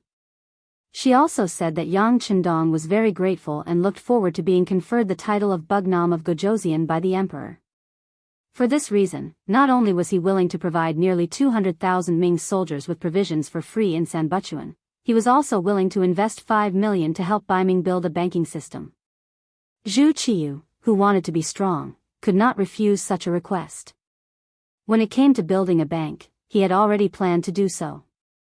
Back then, his predecessor, the current emperor of the Southern Ming dynasty, Zhu Qizhen, also had the same idea.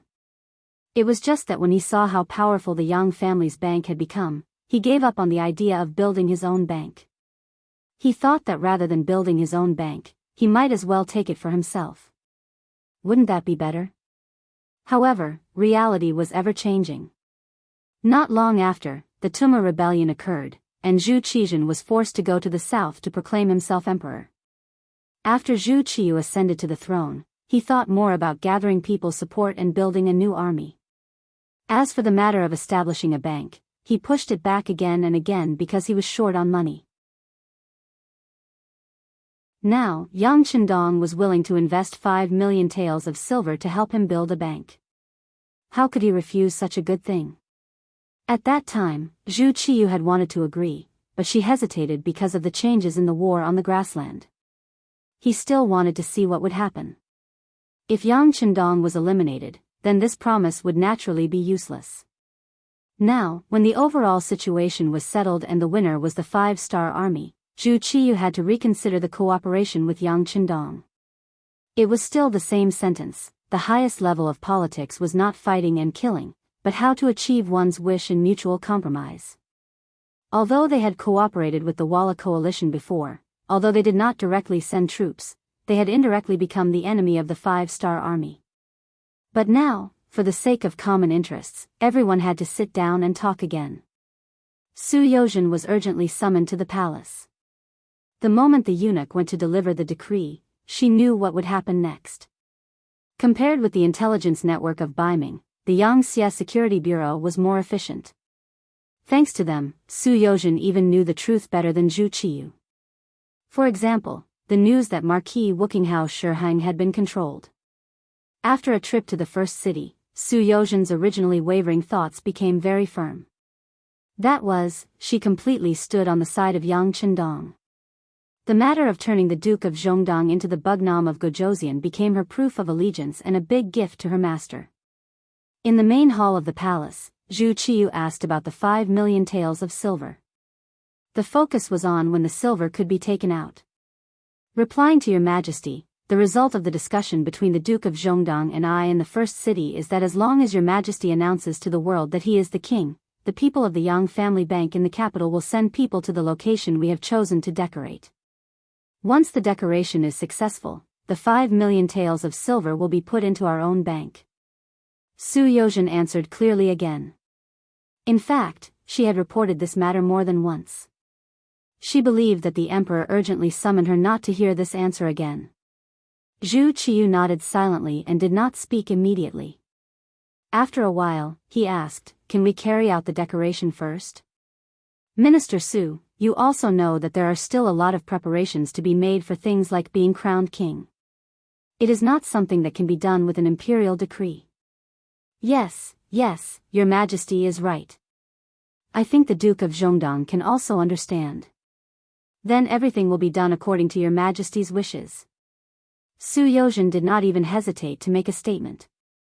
Of course, others did not know that this was originally a problem that Yang Chendong had considered. In order to get the throne, he was willing to take the initiative to give in.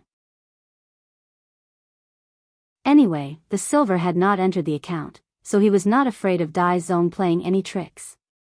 Su Yozhen readily agreed, which made Zhu Qiyu's face reveal a very satisfied expression. He had already made the best decision for this matter. The so-called choosing a location and making preparations was just to get out of the situation. Only this could explain why Su Yozhen did not mention the imperial decree when she came back and only brought it up now. Minister Su, do you have any suggestions for the construction of the bank? Or what does Minister Su think about the management rights in this area? In a good mood, Zhu Qiyu asked another question, as if he wanted to discuss it with Su Yozhen. Su Yozhen, who was asked, showed a very surprised expression at this moment and said, "Your Majesty, you must not." Su Yozhen's big reaction was greatly out of Zhu Qiyu's expectations. Minister Su, what do you mean? Your Majesty, the bank can only be managed by Your Majesty. It is like the Yang Family Bank belongs to Yang Chendong alone. How can you allow others to interfere? Su Yozhen said in a firm tone. When these words were said, Zhu Qiyu's expression changed.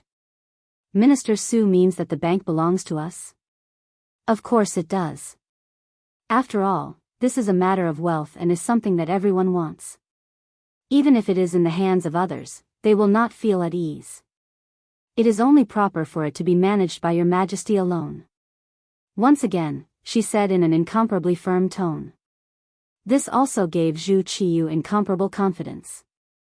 Originally, he thought that it would be like the Ministry of Revenue managing the finances and should be handed over to someone else to manage it.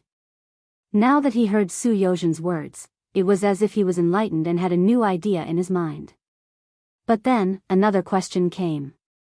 If the bank did not belong to the court and belonged to him, would other people have an opinion? Would they not deposit money in the bank because of this? If that was the case, the bank would exist in name only. Wouldn't it be a big joke? Although he was tempted by Su Yozhen's words, after thinking about it, Zhu Qiyu could not help but say, Minister Su's words are reasonable, but if it is like this, I'm afraid it will be too difficult to operate. Su Yozhen pretended to be serious and obedient, but at the same time, she could see the desire in Zhu Qiyu's eyes. She sneered in her heart and pretended to be distressed as she said, Your Majesty, you are too considerate of your subject. Haha. No one disliked being flattered, and Zhu Qiyu was no exception. But Your Majesty, forgive this subject for speaking bluntly, but you actually. Su Yozhen did not have any intention of finishing her words. On the contrary, she revealed an expression of wanting to say something. Sensing that Su Yozhen had something to say, Zhu Qiyu said, Minister Su, if you have something to say, just say it. We will pardon you. Many thanks, Your Majesty. What this subject wants to say is that if you don't take the bank for yourself, it will be the same as harming Baiming. Su Yozhen acted as if she had no other choice. When he said this, Jining, who had been standing to the side without speaking, immediately rebuked angrily, Minister Su, how dare you? Wait, this is what we want Minister Su to say. Please continue. On the other hand, Zhu Qiyu gestured to Jining not to interrupt. Then, he looked at Su Yozhen seriously. He really wanted to hear what this person had to say next and how he was going to harm Baiming. Thank you, Your Majesty, for your forgiveness. Since it is like this subject will speak bluntly, Su Yozhen said gratefully. What we want to hear is Minister Su speak bluntly. Speak. Zhu Qiyu acted as if he knew how to accept people. Yes. With a forced expression, Su Yozhen opened her mouth and said, Your Majesty, you've always been very benevolent and considerate of your subjects. But do you know that if you give too much, not only will you not accept people's gratitude, it will instead be recognized as a habit? Over time, everyone will think that everything they are receiving now is deserved.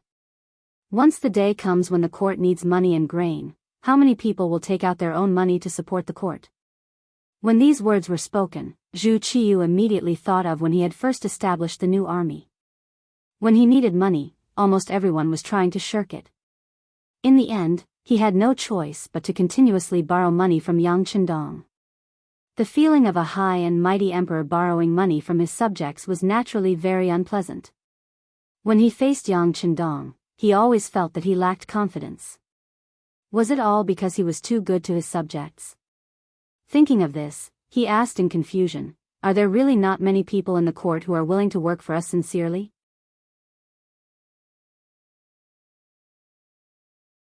Chapter 997. Yes, of course. If there are evil people, there are good people as well. Su Yozhen continued, at the same time, there are those who take everything for granted and those who know how to be grateful. For example, those who believe that everything they have is given to them by Your Majesty, so they will be grateful.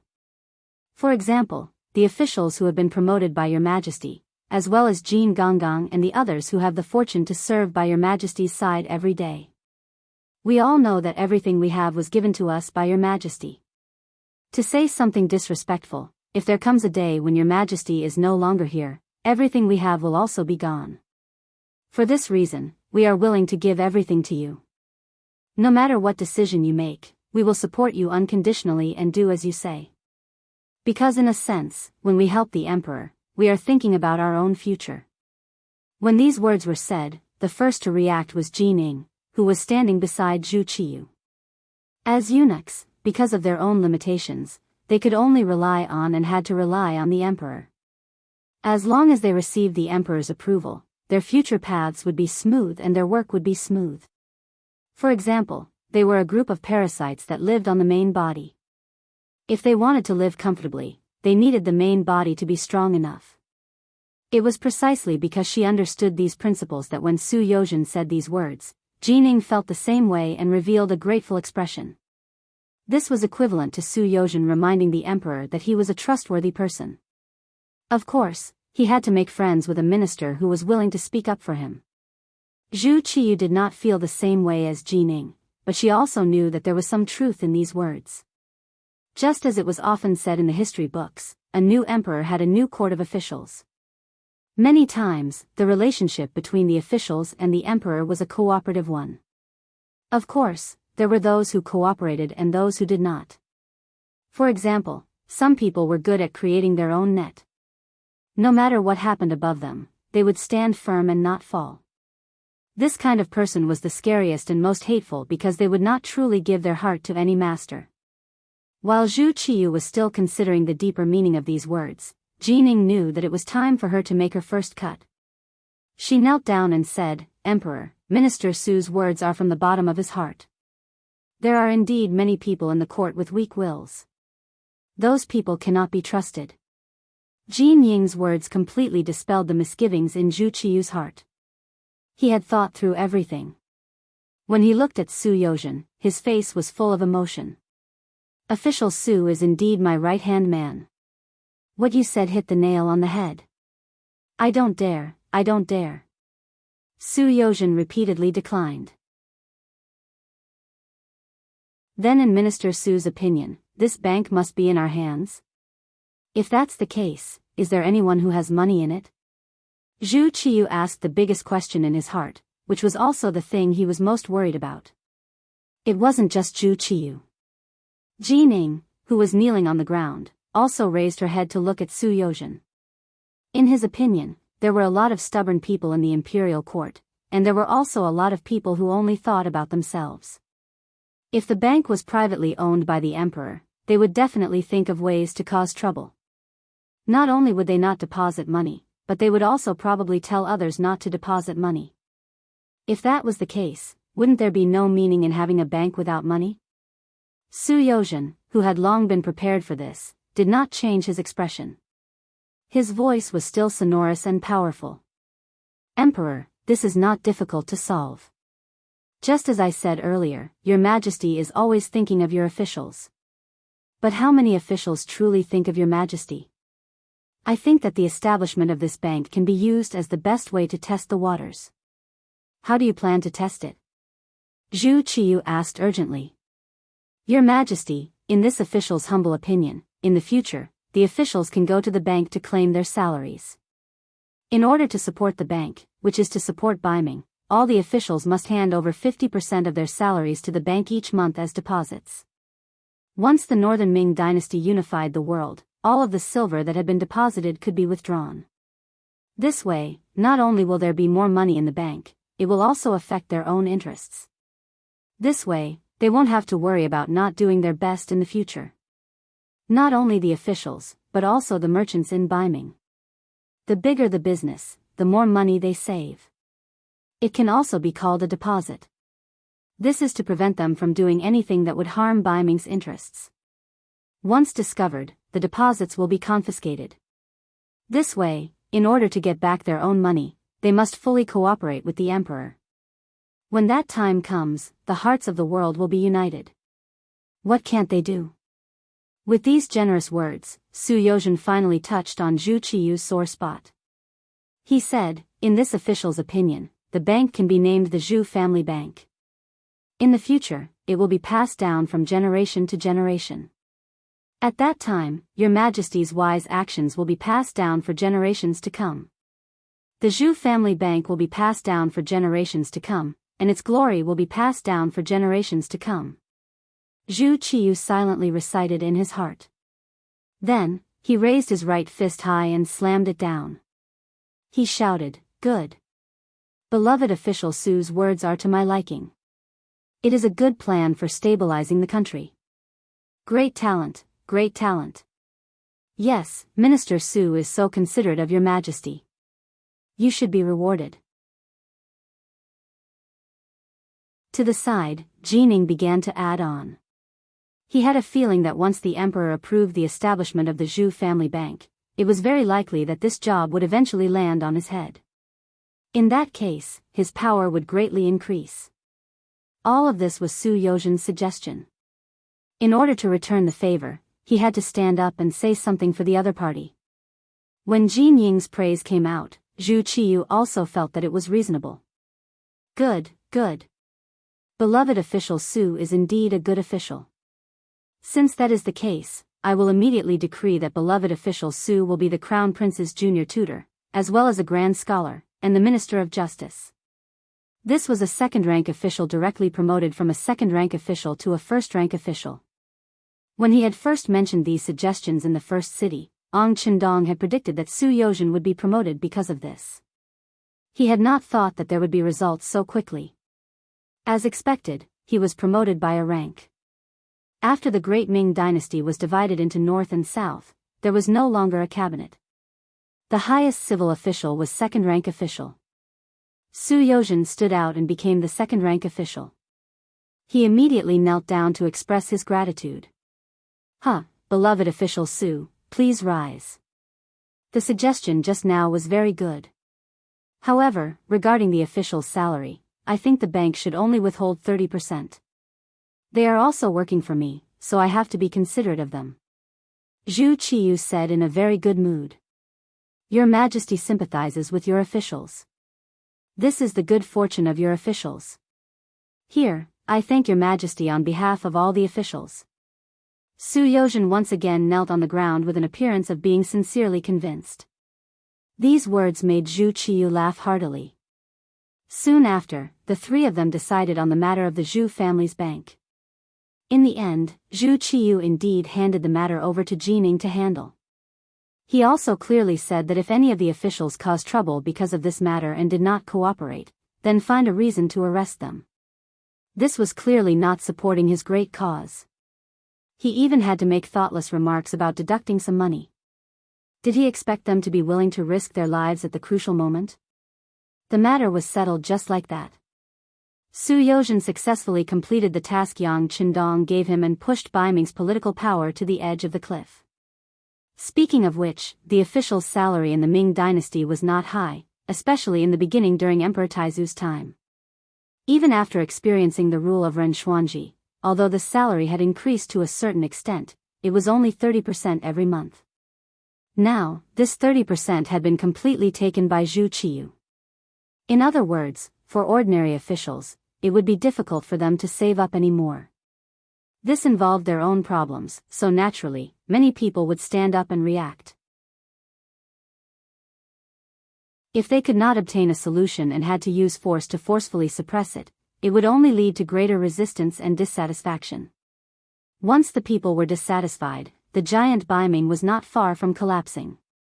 This was Yang Qindong's move to use a peaceful method to solve the Ming dynasty's problem. Now, it seemed that Zhu Qiyu had already fallen for it. Perhaps it would take a certain amount of time or a very long time for it to take effect.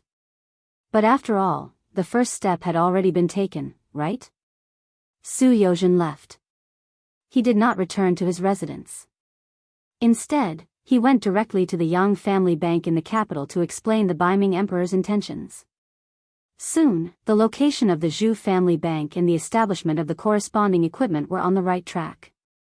Next, they had to consider the important matter of issuing an imperial edict for Yang Qindong to be Bugnam of Gojoseon. On the grassland, all the reports from Su Yozhen came from the Security Bureau. Yang Qindong was overjoyed. The matter was settled. The next thing was to settle the grassland matter. It was already the 10th month of 1455 AD. The weather began to cool down in the morning and evening. After the war, the grassland was about to enter a relatively peaceful period of development. The 100,000 people sent by Qiqian City arrived at Shaojing City and Jingzhou City one after another, greatly increasing the population of the city. At the same time, the expansion of the city also sped up with the arrival of the 100,000 people. In this way, with Mabei City in the northwest and Shaojing City and Jingzhou City in the south, the origin city would be safer as the center. They could also expand the scale of the original cultivated land. This time, Yang Qindong asked for at least a total of 1 million hectares of fertile land to achieve self-sufficiency. At the same time, it could also support the 3rd Master Lu and other troops going to the grassland of northern Siberia. Building a city was not only about possession and existence. How to develop it and let the people live a more prosperous life was Yang Qindong's ultimate goal. He firmly believed that as long as the lives of the people were better, a country would become more stable and powerful. In order to protect the fruits of their hard-won victory, more people would be willing to do more for the power or the country.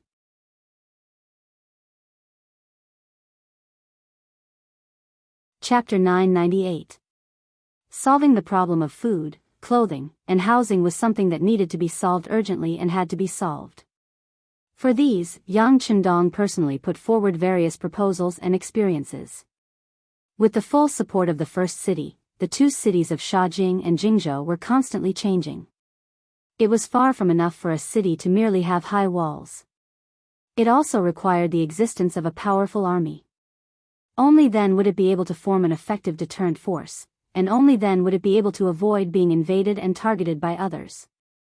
After Yang Chendong thought about it, he handed over the matter of guarding the two cities to the new Second Army. In the battle with Walla, the new Second Army performed well. Although it was not as strong as the new First Army, it was at least much stronger than the Mabe Division and the Mabe Tribal Alliance that had lost their defensive line. Therefore, Yang Chendong was relieved to hand over the security of the south side of the first city to the new Second Army. The army surrounding Sanbulachuan city had not yet withdrawn, but the corresponding commanding officers had already arrived at Shaojing city and held a meeting in the newly built Yang Mansion here. At the meeting, Yang Chendong personally awarded the Major General Gold Star to the commander of the new Second Army, Jianghu, the commander of the 1st Cavalry Division, which attracted everyone's congratulations and applause. Listening to the congratulatory applause and looking at the field officers who attended the meeting, Yang Chendong reached out his hand to signal everyone to be quiet. Then he encouraged, comforted, and at the same time said in a cheering tone, "Today, Shibi and Tian who were promoted to Major General, but there will be more generals in the future. In the future, we will form a new army, the new 4th Army, or even more. As long as you have the strength and ability, then don't be afraid of not having a chance to show off." In the first city defense battle, Yang Chendong saw his own shortcomings. That was, when facing a strong enemy, the soldiers in his hands were still too few. It could be said that his foundation was too weak. It had only been a few years, and he pursued the path of elite soldiers.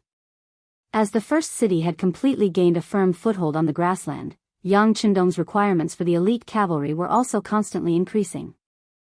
From a small number of elite cavalry to a large number of elite cavalry. After the meeting, Yang Chendong stayed behind and talked about the situation on the grassland. "The Baiming army won't be able to surround us for too long. Young master, I might have to leave this place for a while. Do you know what to do?" In the face of this interview, Sherbet nodded heavily and said, "Sixth young master, thank you for handing such a heavy responsibility to me. I will not let you down. I have also considered the following matters. There are 3 main points that I would like to ask the 6th young master to correct. Tell me about it." Seeing that he was prepared, Yang Chendong nodded with satisfaction. The reason why he promoted this person's position so quickly was that he had a good view of the overall situation. Now it seemed that he did not disappoint him along the way. Sherbet began to express his opinions. The first point was to stabilize Shaojing City and Jingzhou City and build them here at the same time. Not only would they become the southern barrier of the first city, but they would also become the new base of the 5-star army. Once they attacked from the south, it would become the most solid defense. The second point was how to have a good relationship with the Baiming army. It was neither too far nor too close. They would not make a move, but they would also make the other party afraid. The third point was to develop commerce and handicraft industry. Sherbet mentioned that he had seen some weaving factories built in the first city. He thought that it was possible to move some of them to Shaojing City and continue to develop. At the same time, he could also use the natural advantages here to raise a large number of horses and sheep. In short, he wanted to be self-sufficient as soon as possible. Very good. After listening to Sherbet's speech, Yang Chendong gave him a lot of encouragement and then said, "This time, I will move the people of the 2 cities to the first city and Mabe City. At that time, the total of 100,000 people in the 2 cities will be completely trustworthy. They will be very obedient. This will be more conducive for you to carry out your plan. I hope that the next time I come, I can see a different appearance of the 2 cities. Is there any problem? I promise to complete the task." Sherbet took the initiative to stand up and answer. "Very good. Then you can do things according to the plan in your heart. If you need anything, your old superior, the new army commander Tiger's Mane, the logistics division commander Yang Si, and the lord of the first city, Yu Mian, will do their best to support you. Yang Chendong patted Sherbet's shoulder and gave him high hopes. After Sherbet left, Tiger's Mane walked into the main tent and sat opposite Yang Chendong. In the face of this page boy who had followed him for many years, Yang Chendong had always given him a lot of trust. Many important things would be handed over to this person to do. This time was no exception. He handed over the preparation of the new army to him. Tiger's Mane, when choosing an army, you have to choose a general first. It is very important to choose the commander of the new army. Without any pleasantries, Yang Chendong went straight to the point. Young master, what do you think of Su He? Tiger's Mane also came prepared. He knew that the reason why the first city defense battle was fought this time, including the young master sending the Wolf Fang special forces to hold Shihang, was all because of the lack of military strength. He was also prepared to support the expansion of the army. Now that he was asked, he named the Tatar division commander Su He. Tiger's Mane's answer made Yang Chendong very happy. In terms of the combat power of the new army, the Tatar division played a very important role. As the commander, Tiger's Mane could not be unaware of this. However, he still resolutely pushed the main general out. From this point alone, he already had a view of the overall situation and was mature. Good, Tiger's Mane, you have finally grown up. Young master can also rest assured. That's it. Su He will be the temporary commander of the new army. You can tell him that when the new army is completed and has enough combat power, I will personally confer the rank of Major General to him. Well, after this battle, the new Second Army and the new First Army also suffered a lot of losses. We can consider replenishing them. As for the new army, after the Tatar division is gone, they can join other divisions. In short, their combat power cannot be weakened. Young master, I will see all of this when I come to the grassland next time. Young master, please rest assured. Tiger's Mane's gaze was firm, and his voice was strong as he replied. In the battle with the Walla, the 5-star army suffered a lot of losses, especially the cavalry charge under the heavy rain, which increased the difficulty of the charge. When the whole body was wet, every swing of the sword had to use more strength than usual, which increased the difficulty of the battle. Naturally, the losses in this battle were greater than usual. Fortunately, there were many captives. In the future, after these people were reformed and joined the 5-star army, they would be a strong force. During this period of time, Yang Chendong continuously met with his officers to encourage them. He gave them high positions, but at the same time, he also gave them a lot of pressure. In short, the cavalry had to continue to develop, and he wanted to see these officers perform well. He hoped that in the future, they could become real generals like Shi Bei and Tian Hu. Time passed day by day. The side besieging the city did not move, and the side being besieged also did not move. Everyone seemed to be waiting for something. Half a month later, there was finally news. The acting emperor of Baiming, Zhu Qiyu, announced to the world that in view of Yang Chendong's loyalty and bravery, and this time, together with the Baiming army, he had chased away the allied cavalry of the Walla and Ili. His contributions were great, and he was bestowed with the title of Bugnam of Gojoseon, and his name was announced to the world. When the imperial edict came out, the entire imperial court of Baiming had all kinds of opinions. Some old officials who had retired for many years came out like bamboo shoots after the rain. Some directly wrote a letter, and some joined together to request to see the emperor. In short, there was only one sentence: the Duke of Loyal and Courageous had a heretical heart, and he could not be bestowed with the title of king at will. Not only that, some of the princes of the various regions of the Zhou clan also wrote memorials. The general idea was that the emperor had to be careful when bestowing the title of king with a different surname. They had to prevent the emperor from being deceived by petty people. The Duke of Loyal and Courageous territory was already very large. If he was given a proper title, how would he be restrained in the future? The memorials in front of Zhu Qiyu quickly piled up like a mountain. The reaction from below was giving him a headache. To the side, Jining saw that the emperor was distressed and suggested that they invite Su Yozhen, the scholar Su, to come and see if he had any countermeasures. Ever since Su Yozhen had said that the establishment of the bank would belong to the emperor alone, and Jining had been given this cushy job, the two of them had quickly warmed up. Now that there was an opportunity, he naturally had to lead the way for his good friend. Su Yozhen, who was now the crown prince's junior tutor and scholar, and a first-rank official of the court, quickly arrived at the imperial palace. After saluting, Su Yozhen was asked how to deal with the current situation. Su Yozhen asked with a confident look, "Your Majesty, this subject dares to ask, in these memorials, in addition to objecting to Duke Zhongdan's coronation, are there also memorials to impeach this subject?" Beloved official, there is no need to pay attention to this. Zhen knows what to do. In order to comfort Su Yozhen, Zhu Qiyu purposely put on an expression of complete trust in him and that there was no need for him to worry. This proved that there was. Su Yozhen understood and immediately said, "Your Majesty, this subject believes that this is a very normal matter. At the end of the day, the root cause of these actions is only one word, jealousy." Jealousy? Zhu Qiyu didn't quite understand. Yes, jealousy. They are jealous that this subject has become the crown prince's junior tutor and scholar, so they are impeaching this subject. At the same time, they are jealous that the Duke of Loyal and Courageous being bestowed the title of king, so they are also impeaching him. Speaking of which, it is just the thoughts of petty people. It is not worth paying attention to. You are the emperor. You are the favored son of the heavens. When something happens, your words carry enormous weight. Why do you need to act according to other people's wishes? In the end, this country is still yours. It is up to the emperor to decide who to promote and who to use. Speaking of which, the country needs money.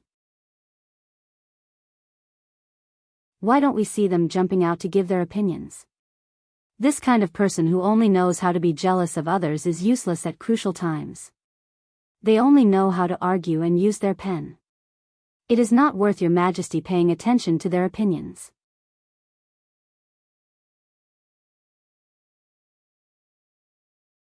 Chapter 999. Su Yozhen had publicly slandered a colleague. If word of this got out, it would be difficult for him to maintain a foothold in the court. However, he still said it. He was certain that neither Zhu Qiyu nor Jining would say it out loud. From a certain perspective, they were already in the same boat. They were bound together for good or ill. These words caused Zhu Qiyu to fall silent. Of course, he knew that some of the court officials were full of self-awareness. If it were a prosperous time, they might have some knowledge of how to govern the country. However, when the country was in danger, it was already good enough that these people didn't cause trouble. These people didn't deserve his attention. However, there were so many memorials here. He couldn't just ignore them. Now, he didn't even dare to go to court. As soon as he went to court, he would be met with the objections of his subordinates. It was a headache. Zhu Qiyu didn't say anything. Su Yozhen's eyes turned and he said again, "Your Majesty, there is a better way to divert everyone's attention. I guarantee that no one will mention this matter in the future." "Oh, I knew that Minister Su would have a way." "Quickly say it." Zhu Qiyu had been waiting for this result. He immediately asked with a face full of joy. "Yes, I believe that it is time to announce the establishment of the Zhu family bank and the matter of the salary being deducted to the world." "What?" Zhu Qiyu's face was filled with shock when he heard this. Then, he shook his head violently and said, "The coronation has already caused so much chaos. If the matter of the bank is also revealed, won't it be even more chaotic?" "It won't." In order to strengthen Zhu Qiyu's heart, Su Yozhen took the initiative to say, "Your Majesty, instead of doing all that you can to suppress the side effects of the coronation, you shouldn't reveal the matter of the bank. Let's see how they deal with it. When the time comes, your Majesty will use all your power as the Son of Heaven to suppress it. Everything will be fine." Su Yozhen's intention was quite obvious. Since there was going to be chaos, it was better to release all the things that were going to be chaotic. In this way, the first chaos would still be chaos, and the second chaos would still be chaos. It was better than solving things one by one. Your Majesty, Lord Su's words are reasonable. Jining saw an opportunity and spoke up to encourage him. This was actually what he wanted to say. Jining naturally did not care about the chaos caused by Yang Chendong's coronation. If it was possible, he would have opposed being crowned king. However, if he did not give the throne, the 5 million taels of silver would be in his hands. Helpless, he could only take a step back. Now that the matter was in chaos, it was unknown how long it would take for the bank to be built. How could he reap any benefits from it? In short, Jin Ying's idea was that the earlier the bank was established, the earlier he could make money. As for whether it was chaotic or not, what did that have to do with him? After Jining added, Su Yozhen spoke for the third time, Your Majesty, the matter of the bank is related to the foundation of the country. The earlier it is established, the earlier we can make money. We can also solve my Biming problem earlier. Your Majesty, this subject wants to see the day when the Northern, Southern, and Great Ming are united. This subject sincerely hopes that this day will come soon. As he spoke, Su Yozhen knelt on the ground with a thump. His eyes seemed to be filled with tears. At this moment, he perfectly portrayed the side of a loyal subject. Just now, Zhu Qiyu was already somewhat moved. Now that he heard about unifying the Great Ming as soon as possible, the blood in his heart was instantly stirred. How could he care so much? He immediately said, Beloved official Su's heart is comforted. Since this is the case, Jining, has the matter of the bank been prepared? Your Majesty, it has been prepared. We only need to wait for the silver to arrive before we can open for business. Your Majesty, this subject will go to the Yang family bank after leaving the palace and personally escort the 5 million taels of silver to the Zhu family bank. Oh right, Eunuch Jin, I will need you to send the embroidered uniform guards along the way. Su Yozhen struck while the iron was hot. Well said, well said. Please do not worry, official Su. Jin Ying's face immediately bloomed with joy. When Zhu Qiyu heard their one-on-one conversation, it was as if the matter had already been settled. He knew that he had to make a decision. He immediately said, Since this is the case, we will announce this matter at the morning court tomorrow. Humph. We would like to see who will oppose this and how many of them are loyal to us. Your Majesty is wise. Su Yozhen and Jining immediately knelt on the ground and shouted, Long live the Emperor. Su Yozhen's appearance caused the spearhead that should have been directed at Yang Chendong to be directed at the Zhu family bank. When all the officials found out that in the future, 30% of their monthly salary would be deposited in the Zhu family bank and would only be taken out when Biming unified the world, there was an immediate uproar. Yang Chendong was conferred the title of Wu Nan Wang, and most of them were jealous of him. But they couldn't rule out the possibility that some of the officials were worried that Yang Chendong's influence would grow too big, and would eventually destroy the Great Ming's rivers and mountains. Then, where would they go? Only then did they submit memorials to the emperor one by one. It was as if they didn't do this, they wouldn't be able to show that they were loyal officials. However, the Zhu family bank was directly related to their interests. This time, there was no need for others to remind them. Who knew how many people took the initiative to submit memorials to the emperor, directly pointing out the various undesirable aspects of the Zhu family bank. Moreover, the establishment of the Zhu family bank also involved merchant groups. In the future, when doing business, they would need to place a deposit. Moreover, the larger the business, the higher the deposit would be. This poked at these people's sore spot. They quickly took action. It was said that officials and merchants were inseparable. It was the same regardless of era. Under the instigation of these merchants, even more officials stood up and bitterly pointed out the various faults of the Zhu family bank. Biming's court thus became a pot of porridge. It was likely that it would take several months for the situation to settle down. In contrast, the situation in the grasslands became much more harmonious. When the imperial edict of the Duke of Loyalty being promoted to Bugnam of Gojoseon arrived, Tai Hu and the others left Shi Heng's main tent with smiles on their faces. "Marquis, do you want us to chase after them and take them down?" Shi Heng was finally safe. The personal guards beside him also jumped out to show their loyalty. "Take what? They've already left. Besides, their master is now Bugnam of Gojoseon. How could it be so easy to provoke him?" Shi Heng shook his head. Then, he thought of something important and said, "Quick, send someone to Sanbuchuan to take a look. See if the 5-star army has already retreated." The scouts were sent out, and the news quickly came back. As expected, the 5-star army had already retreated. The Xuanfu soldiers were no longer trapped and were already safe. Upon hearing this news, Shi Heng immediately wrote a memorial. The general idea was that through his unremitting efforts, the danger of Sanbuchuan had been resolved. He was already prepared to bring the army back to the capital. This trip to Shi Heng could be said to be full of twists and turns. First, he waited for news near Jianghu Pass. Then, he was threatened the moment he left Tulu. From start to finish, he didn't even see the shadow of a single friendly army, but the mission could be considered completed. Of the 200,000 soldiers, only 100 red coat cannons had been damaged and blown up. There were almost no casualties. They could be considered to have returned without a hitch. In Shajing City, the news that Yang Chendong had been conferred the title of Bugnam of Gojoseon had spread, eliciting a burst of cheers from the soldiers and common people. Other than a few people in the know, the majority of the people didn't know how this trick had happened. How had their 6th young master become a prince of a different surname, personally conferred by the emperor of the Great Ming dynasty? Although they couldn't figure it out, this was still a good thing, worthy of everyone's celebration. In Shajing City, after sending away group after group of subordinates who had come to congratulate him, Yang Chendong knew that it was time to leave the grassland. This trip had been more than a year, and his daughter Lele probably didn't remember him. In addition, the winter in the grassland was very cold. In contrast, the weather in Qiqian City was warm and pleasant.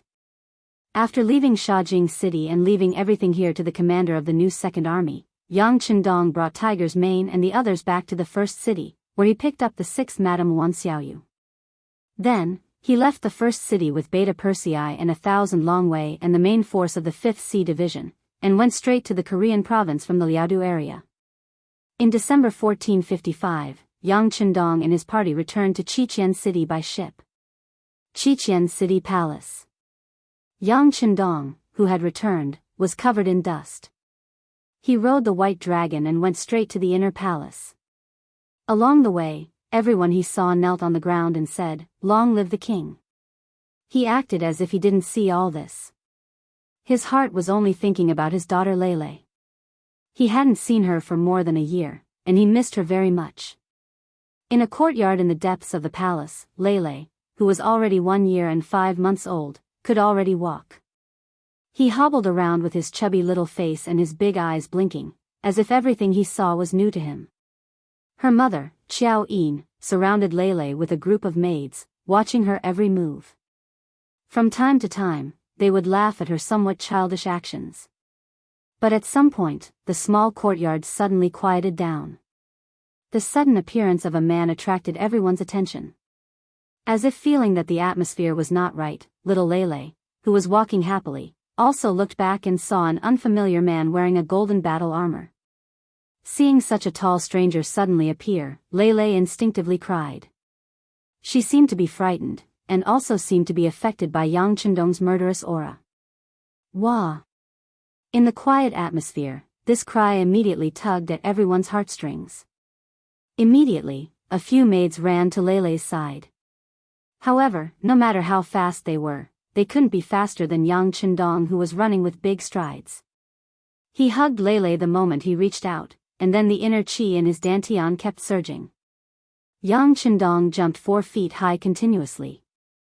This height made Lele feel like she was riding on clouds. Her eyes that were originally filled with tears suddenly stopped moving. She first held her breath and concentrated, as if she was very afraid. But soon, she got used to the rhythm. She actually followed them, baring her fangs and brandishing her claws, shouting, "Hi, hi, hi." After jumping continuously for a while, young Qindong felt a little tired, so he stopped. Then, he hugged Lele and said, "Come, Lele, call me father." After suddenly stopping and being stared at by Yang Qindong, Lele, who couldn't get used to it, started crying again. Her voice was strong and didn't sound like a girl at all.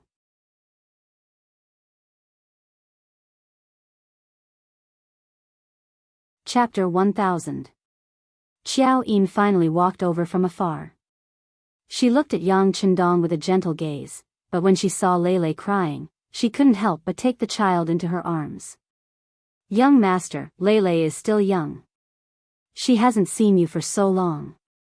I'm afraid she has already forgotten about you." "Has she forgotten? I'm also her father," Yang Qindong said nonchalantly, then made a face at Lele, who was in her mother's arms.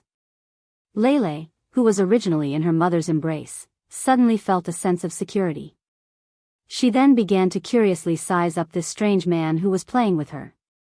When she saw him make a funny face at her, she immediately forgot about what had just happened and laughed out loud. This was probably a blood relationship. After all, they were father and daughter. Even if they were unfamiliar for a moment, they would quickly become familiar with each other again. Yang Qindong returned, and he returned to Crimson City as Bugnam of Gojoseon. Immediately, a few high-ranking officials came to greet Yang Qindong and reported on their work in the past year. In the past year, Crimson City's development was delightful. In particular, the first batch of Crimson City Academy students had graduated from the 6-year program. Most of them were talented and intelligent adults. They also had a certain degree of cultural background, so they learned things relatively quickly. Some of them had also achieved a certain degree of success in the fields of mathematics, physics, chemistry, and other fields. For example, the success of the 95 style was closely related to the participation of some students. Following the graduation of the first batch of 100 students, various units and departments were scrambling to recruit them as if they were looking forward to the stars and the moon. These were all Yang Xie's new students. They could be considered as one of Yang Qindong's disciples. They had a lot of knowledge that was different from this era. Once they were recruited into their departments, the benefits were far beyond imagination. Not only did the first batch of students graduate from the 6-year program, but there were also 600,000 ordinary people who learned some Chinese characters. Most of them had more or less learned some skills, so there was no problem for them to be self-reliant. Most importantly, they were grateful to Yang Qindong because they were the people who were sold to Yang Xie by the Southern Ming Empire. Back then, they were all skinny, not much different from people who were about to die. But now, their faces were rosy and they had skills. They were existences that could be moved to different places at any time and be used as a main force. In the eyes of many people, the expansion of Yang faction's forces was already very fast, but in fact, it could be even faster. The main reason was that Yang Qindong's forces were occupying land and cities, but they couldn't win the hearts of the people. This kind of occupation was meaningless, so Yang Qindong slowed down. Now that he had 600,000 loyal Han citizens, it was enough for him to conquer a large area. Good news came one after another. The many years of hard work in Crimson City were finally paying off. It also meant that Yang Xie's forces could reach a new level in the future. After returning to Crimson City, other than meeting all kinds of people and going to the various factories and units to give his opinions, Yang Qindong spent most of his time in the palace playing with his daughter Lele and working hard at night. There was no other way. Yang Qindong's love for Lele exceeded everyone else's love. Every night, as long as he had time, he would personally coax his daughter to sleep and patiently tell her stories before going to accompany the other madams. This made the madams who originally thought that he did not like children understand that it was not that their husband did not like children, but that he did not have any of his own. Since their husband liked children so much, what were they waiting for? Making use of the time that Yang Qindong spent in Crimson City to celebrate the new year, he was exhausted every night. Fortunately, he never stopped exercising, so his body could still take it. In the blink of an eye, year 1456 arrived. The new year was naturally celebrated in Crimson City's palace. This was also his first new year after becoming the Southern Martial King, so it was naturally very lively. Compared to the liveliness in Crimson City, Southern Ming King Zhu Huidong's days were getting harder and harder. After a year of bitter fighting, he, who did not have any foundation, was gradually losing. Under the pincer attack of Southern Ming King Zhu Qizhen and Shiping King Mu Bin, he had already lost a quarter of his territory. Even so, his forces were still shrinking. If not for the support of the Miao people, he would not have been able to hold on. But even so, with his defeat, without external help, it was only a matter of time before he lost this war. Southern Minging Sex Zhu Qizhen had a good new year. When all the food was bought by the five-star army at a fair price, the pressure on him decreased a lot. The soldiers did not need to continue farming and only needed to train and wait for the battlefield. This indirectly increased the strength of the army, allowing them to win against Southern Ming King's army. However, Zhu Qizhen neglected one thing. Although the army did not have to worry about food, what about the commoners?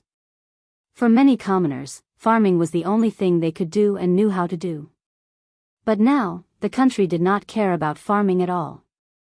They did not give any help, but the taxes they collected were not low at all.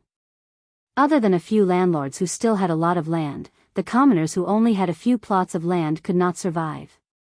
In order to survive, they had no choice but to look for other ways to survive.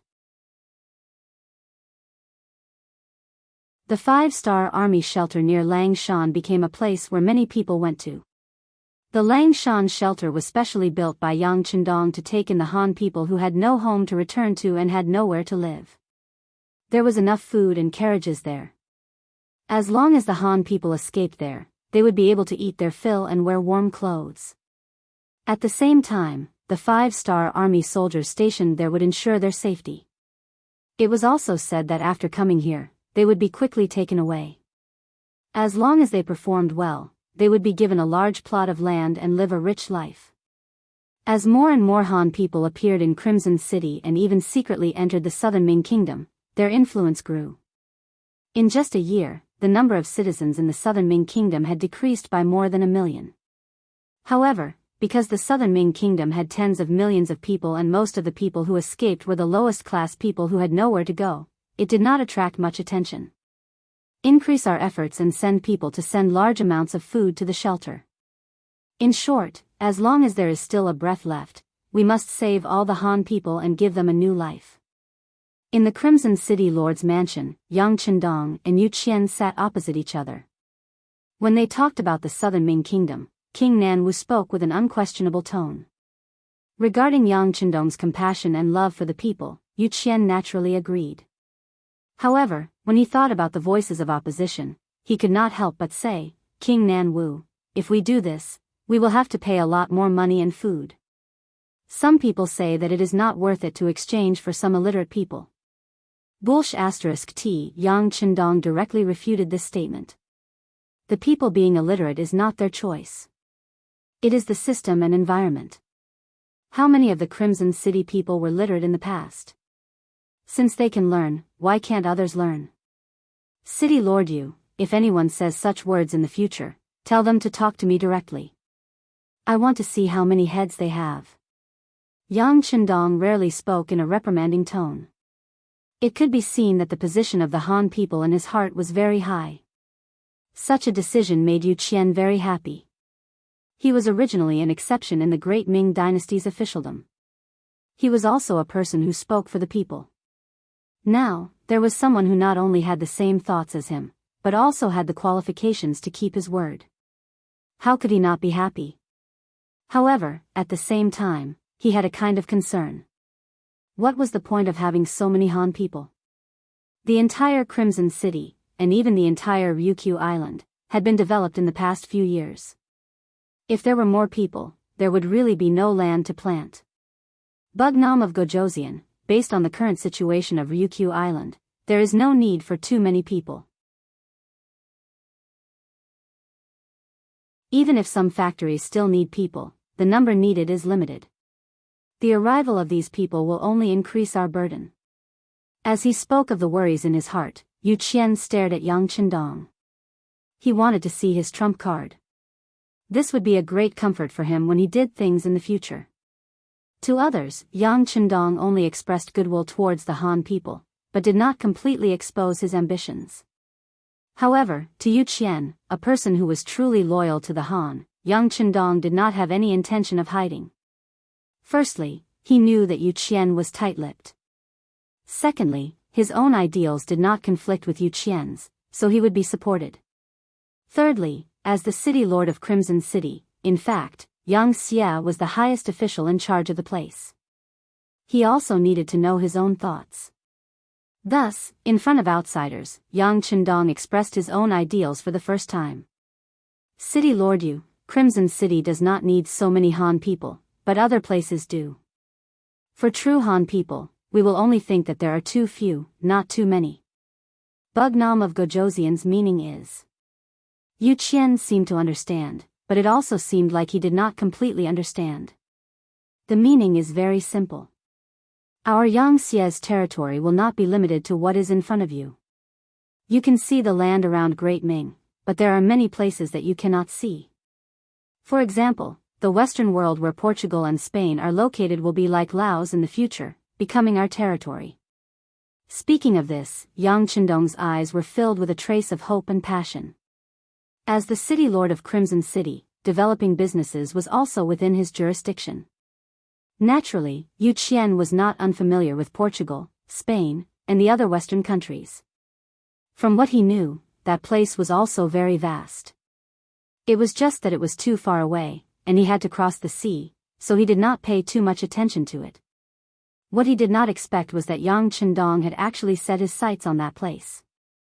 Just how ambitious was that? For a moment, Yu Qian was truly shocked.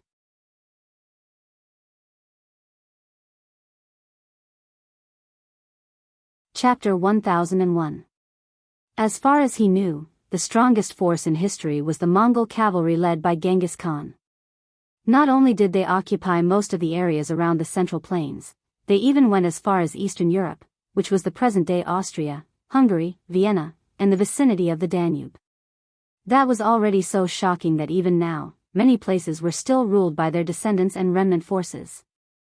But now, Yang Chendong's reason seemed to be even more far-sighted. He actually wanted to attack across the sea. Wasn't this the rhythm of conquering the entire world? Yu Qian did not know that the Bugnam of Gojoseon in his eyes was from the future. He had seen too many scenes of Han people being discriminated against and seen too much injustice. He had even seen countless provocations, but what he could do back then was limited. Now that he finally had the chance to change everything, no matter how hard he worked, it was all worth it.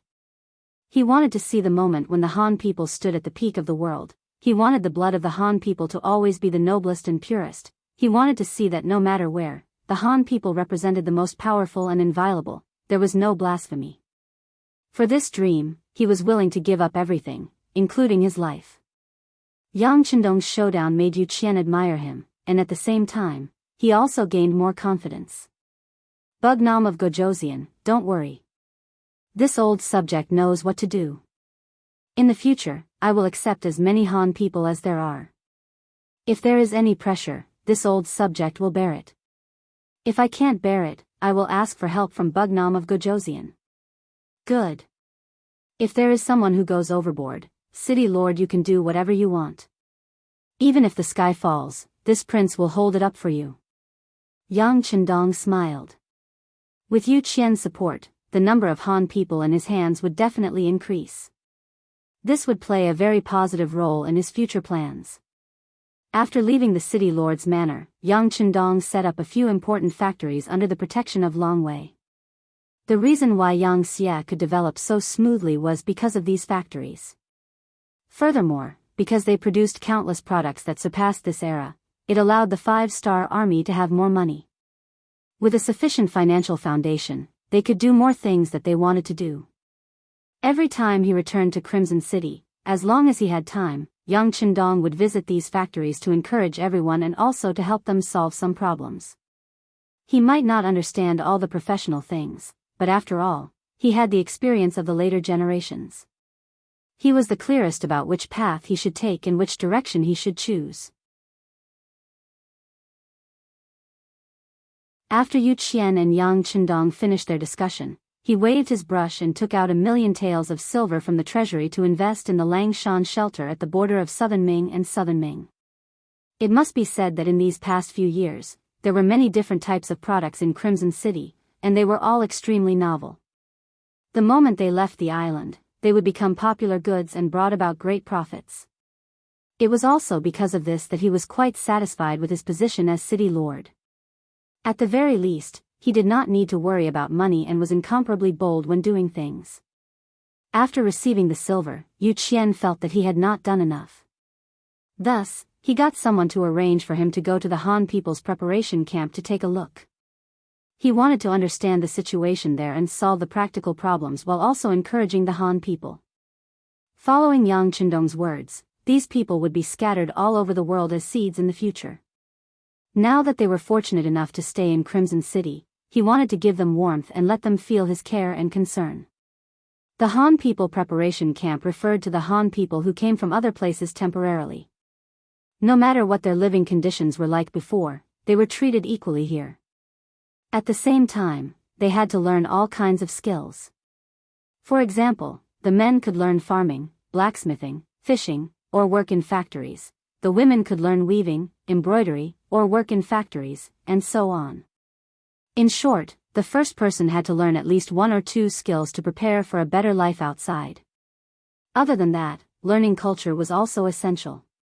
If anyone performed exceptionally well, they might be able to stay in Crimson City forever. In the end, it was up to everyone to decide. In short, this was a preparation camp. People came from all over, and after recharging, they were arranged to go in all directions. Because people came and went frequently, the Han People Preparation Camp was not only under the jurisdiction of the Ministry of Civil Affairs. At the same time, the Ministry of Public Security also had people stationed here 24 hours a day to prevent unpleasant things from happening. At the same time, it was also to supervise everyone and act as a deterrent. When Yu Qian arrived at the preparation camp, he saw many public security personnel patrolling nearby. As it was close to evening, many people who went out to work had returned, making the place very lively. Although it was called a preparation camp, it was not a simple tent. Instead, it was a proper 2-bedroom or 3-bedroom house built with red bricks and gray tiles. The only difference was that the owner of the place changed frequently. Yu Qian came in plain clothes, which was his usual style. He did not like to be ostentatious wherever he went. Most of the time, he came quietly and left quietly. Some problems were quickly solved. This time was the same. When Yu Qian came, he only brought an assistant and 2 guards arranged by Yang Chendong. They were all from Lingfeng. Arriving early was better than arriving at the right time. When Yu Qian arrived, everyone had finished their work and was having dinner. He took the citizen's identification card from the governor's mansion and arrived at the place without attracting any attention. He saw a family of 5 squatting outside the door and eating dinner. This was a very ordinary family of 5. The parents brought 3 children, 2 boys and 1 girl. Among them, the eldest son was already over 15 years old. He was in the middle of puberty, which was also the time when the people said that the half-grown boy was eating his father dry. When Yu Qian walked to the door of the courtyard, he saw the 15-year-old boy eating all the rice in his bowl. He then turned to the older woman and said, "Mom, I'm still hungry. I still want to eat." "Okay, I can't finish it. Here, take it." As a mother, she would always dote on her son. The middle-aged woman with a benevolent expression placed her leftover bowl of rice in front of her son, causing the young man to chuckle foolishly. This scene represented the harmony and happiness of a family. It was unknown how many people would feel after seeing it, but in Yu Qian's eyes, he frowned slightly. His intuition told him that there was something more to it. He noticed his father shaking his head gently. It was not an expression that a strange woman would have when she loved her son, but there was a kind of love and helplessness in it. He quietly made a hand gesture. The two guards, including his assistants, stayed outside. He walked into the courtyard with a smile on his face. Then, he took out a box of Dahai cigarettes from his pocket and walked toward the middle-aged man who had just put down his bowl and chopsticks. The sudden arrival of a stranger in the courtyard naturally attracted the attention of the family of 5. When they saw that the newcomer was in his 50s and had an amiable expression on his face, the head of the family immediately stood up and rubbed his hands on his pants with a silly smile on his face. Then, he carefully reached out his hand to receive the cigarette. He placed it next to his nose and took a light sniff before saying, "Brother, this is the cigarette that people talk about, right? You know about this?" Yu Qian asked with a smile on his face. "Yes, I know. When I was learning in the factory, I saw someone smoke it. I've only been here for a short time, so I haven't tried it yet."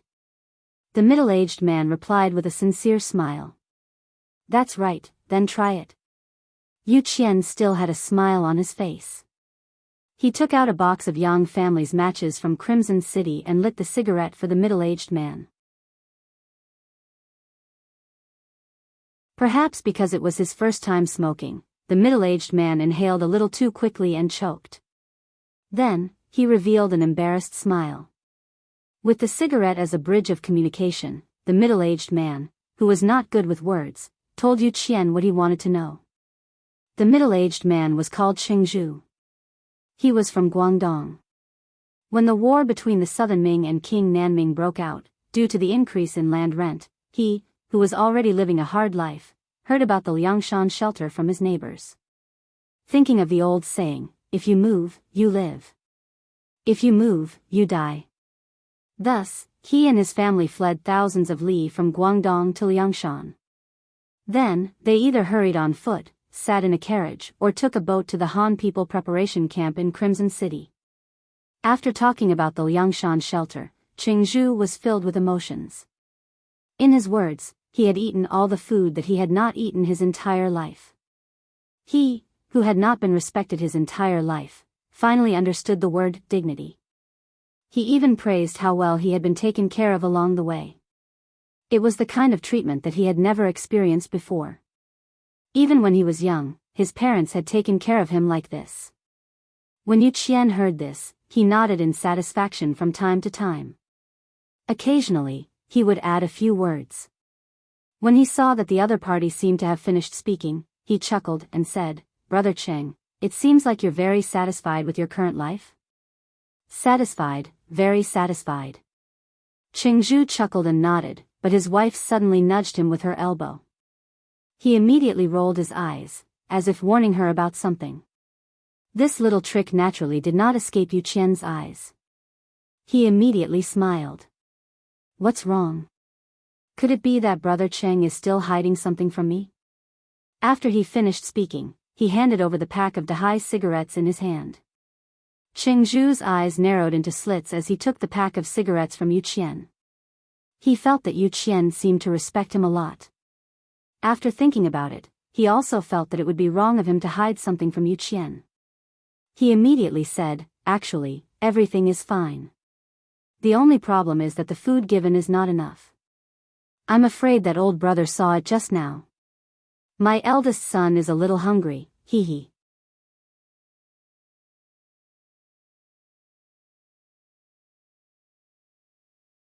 Chapter 1002. After saying this, Qingzhu seemed to feel that he had said too much, so he scratched his head in embarrassment. When Yu Qian heard this, he still had a smile on his face, but he had become a lot more pragmatic. "This shouldn't be. I heard that the matriculation camp's requirement is to provide enough food. How can there be a lack of food?" "Heard?" Qingzhu looked confused. "It's not that I heard, but it's the rule. To be honest, Brother Cheng, I'm actually an investigator. I'm here to see if there's anything you're not satisfied with. I'm here to solve your problems. Just like the lack of food, we'll solve it." Yu Qian knew that he had to give him some solid information, so he spoke as if he was an officer. "That's what I said. Brother, your bearing is different from us commoners." Qingzhu had an, as expected, expression. Since he knew the other party's identity, he did not hide it anymore and told him about the lack of food given by the higher-ups. In the end, he added, "Brother, you saw it just now. My son is growing and has a huge appetite. My wife had no choice but to save some food for them." Then again, being able to eat 7 full meals is already very satisfying. This is something I didn't even dare to think about before. When Jianghu said that he was satisfied, he really did not mean to blame him. In the past, he could not even eat 7 full meals. However, the same words had a completely different meaning in Yu Qian's ears. Yang Chendong had just told him that he wanted the Han people to be rich and to be superior. This was also the reason why he kept conquering new territories and snatching more resources. But now, they could not even fill their stomachs. How could they talk about wealth, dignity, and being superior? Yu Qian left. When he left, Jianghu was still thanking him for the half-pack of cigarettes. Other than the loveliness of the commoners, they did not have high expectations. When someone did them a favor, even if it was just a drop of water, they would still thank them for a long time. After leaving the Han matriculation camp, Yu Qian's expression became completely serious. He looked at his assistant and said, "Send someone to check what's going on with the food problem. Remember, it has to be done in secret. Don't let anyone find out." Yu Qian's worries were not unfounded. Although Jianghu's eldest son could eat a lot, which led to the lack of food, he did not think that this was a special case. If it was really as Yang Chendong said, and there was enough food, how could such a problem occur? Only 5 days later, the assistant had investigated the matter thoroughly. The city lord's mansion had elite manpower and many information channels. When they had any requests, the Security Bureau and the CIA could mobilize some of them.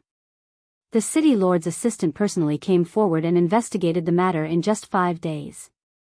Then, the report was placed on Yu Qian's desk. When he finished reading it carefully, he immediately slammed the table and cursed. According to the report, the Han preparatory camp did indeed have a problem of illegally withholding food. However, because the amount was not much, only 20% was deducted per person. In addition, the Han people who had just arrived were more honest. Even if some of them did not have enough to eat, they would not tell others. This problem had never been exposed, and no one questioned it. The report also said that the person in charge of this matter was the Vice Minister of Civil Affairs, Yan Xiu, and the Vice Minister of Public Security, Wanan. They had planted a lot of spies in the camp. Once they found out that someone had come to investigate, they would immediately come up with a plan to deal with it. With their men around, it was difficult for the people to even have a chance to speak. This time, if Yu Qian had not used an ordinary person's ID of the preparatory camp and not the special pass issued by the city lord's mansion, he would have attracted the attention of others as soon as he appeared. Then, they would not have been able to find out anything. How long ago was that? Yu Qian sat on the chair, panting heavily. He looked like he was very angry.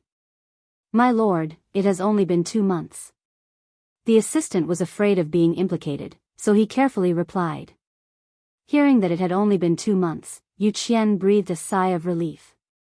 Fortunately, this proved that the Han people who had left the matriculation camp before had not been exploited like this.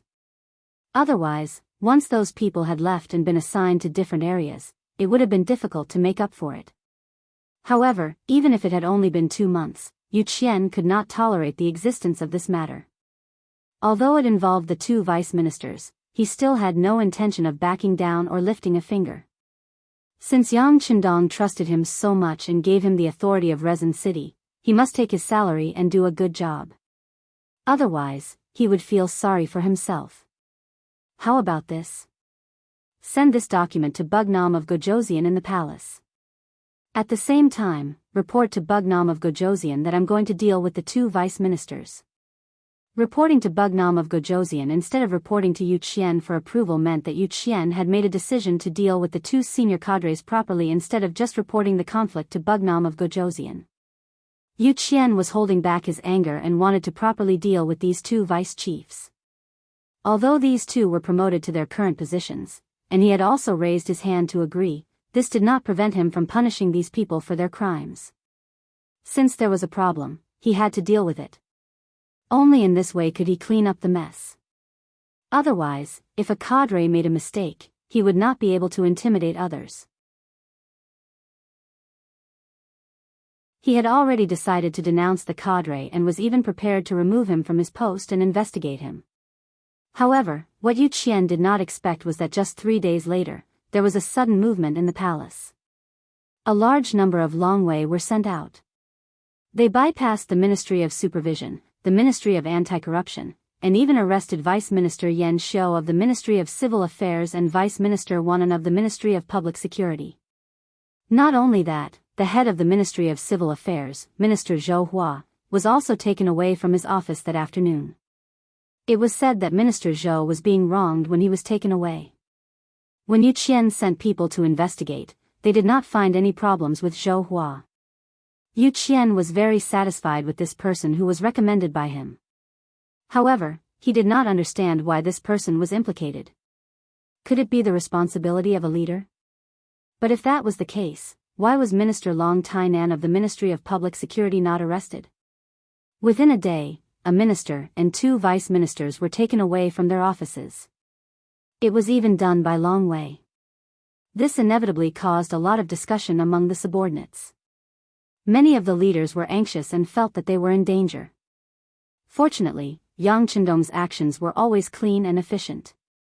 On the second day of the incident, the Lord of Chisun City, Yu Qian, the Minister of Supervision, Xin Yu, the Minister of Anti-Corruption, Wu Qian, the Minister of Public Security, Long Tainan, and the Vice Minister of Logistics, Yin Qingba, were called to the palace.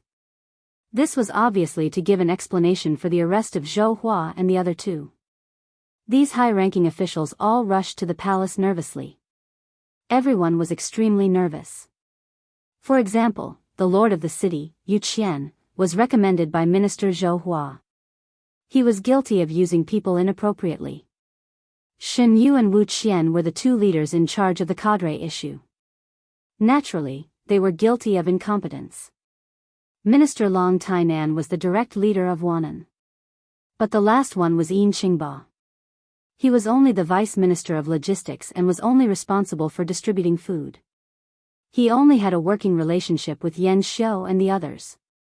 Could it be that he also made a mistake? For a moment, everyone looked at Yin Qingba with a strange look. Even he himself was at a loss. He was very sure that he was not involved in this matter. He had no personal relationship with Yan Xiao and the others except for his work relationship. He really couldn't understand why the 6th young master called him here. With his rank, it seemed that it was not enough. No matter what thoughts they had in their hearts, in the end, everyone gathered in a courtyard of the palace. Longwei's figure was everywhere in the vicinity. It was heavily guarded.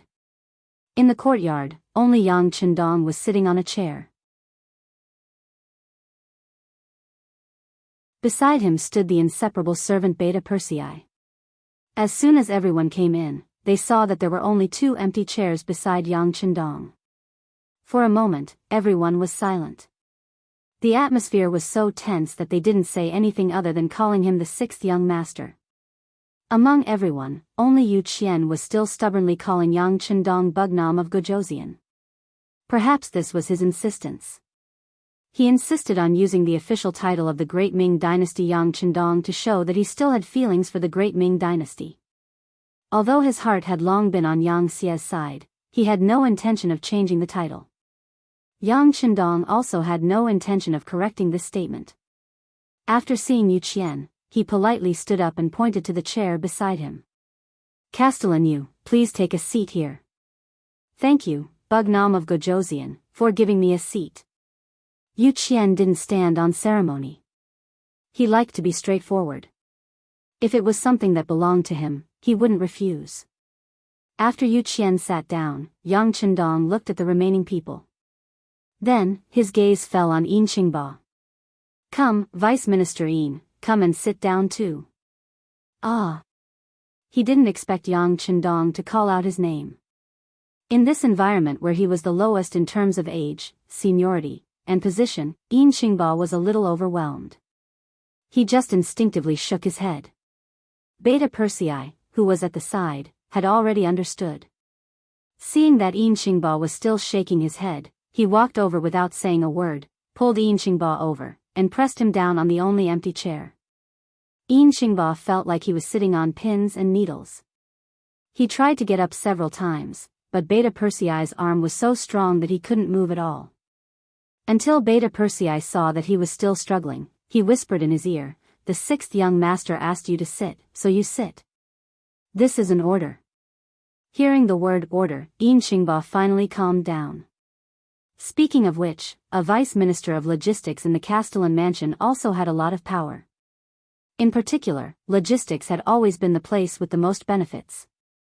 Because of this, many people begged him. Yin Xingba had also seen some of the world. If it weren't for the fact that the people who came today were too high-ranking, he wouldn't have become so nervous.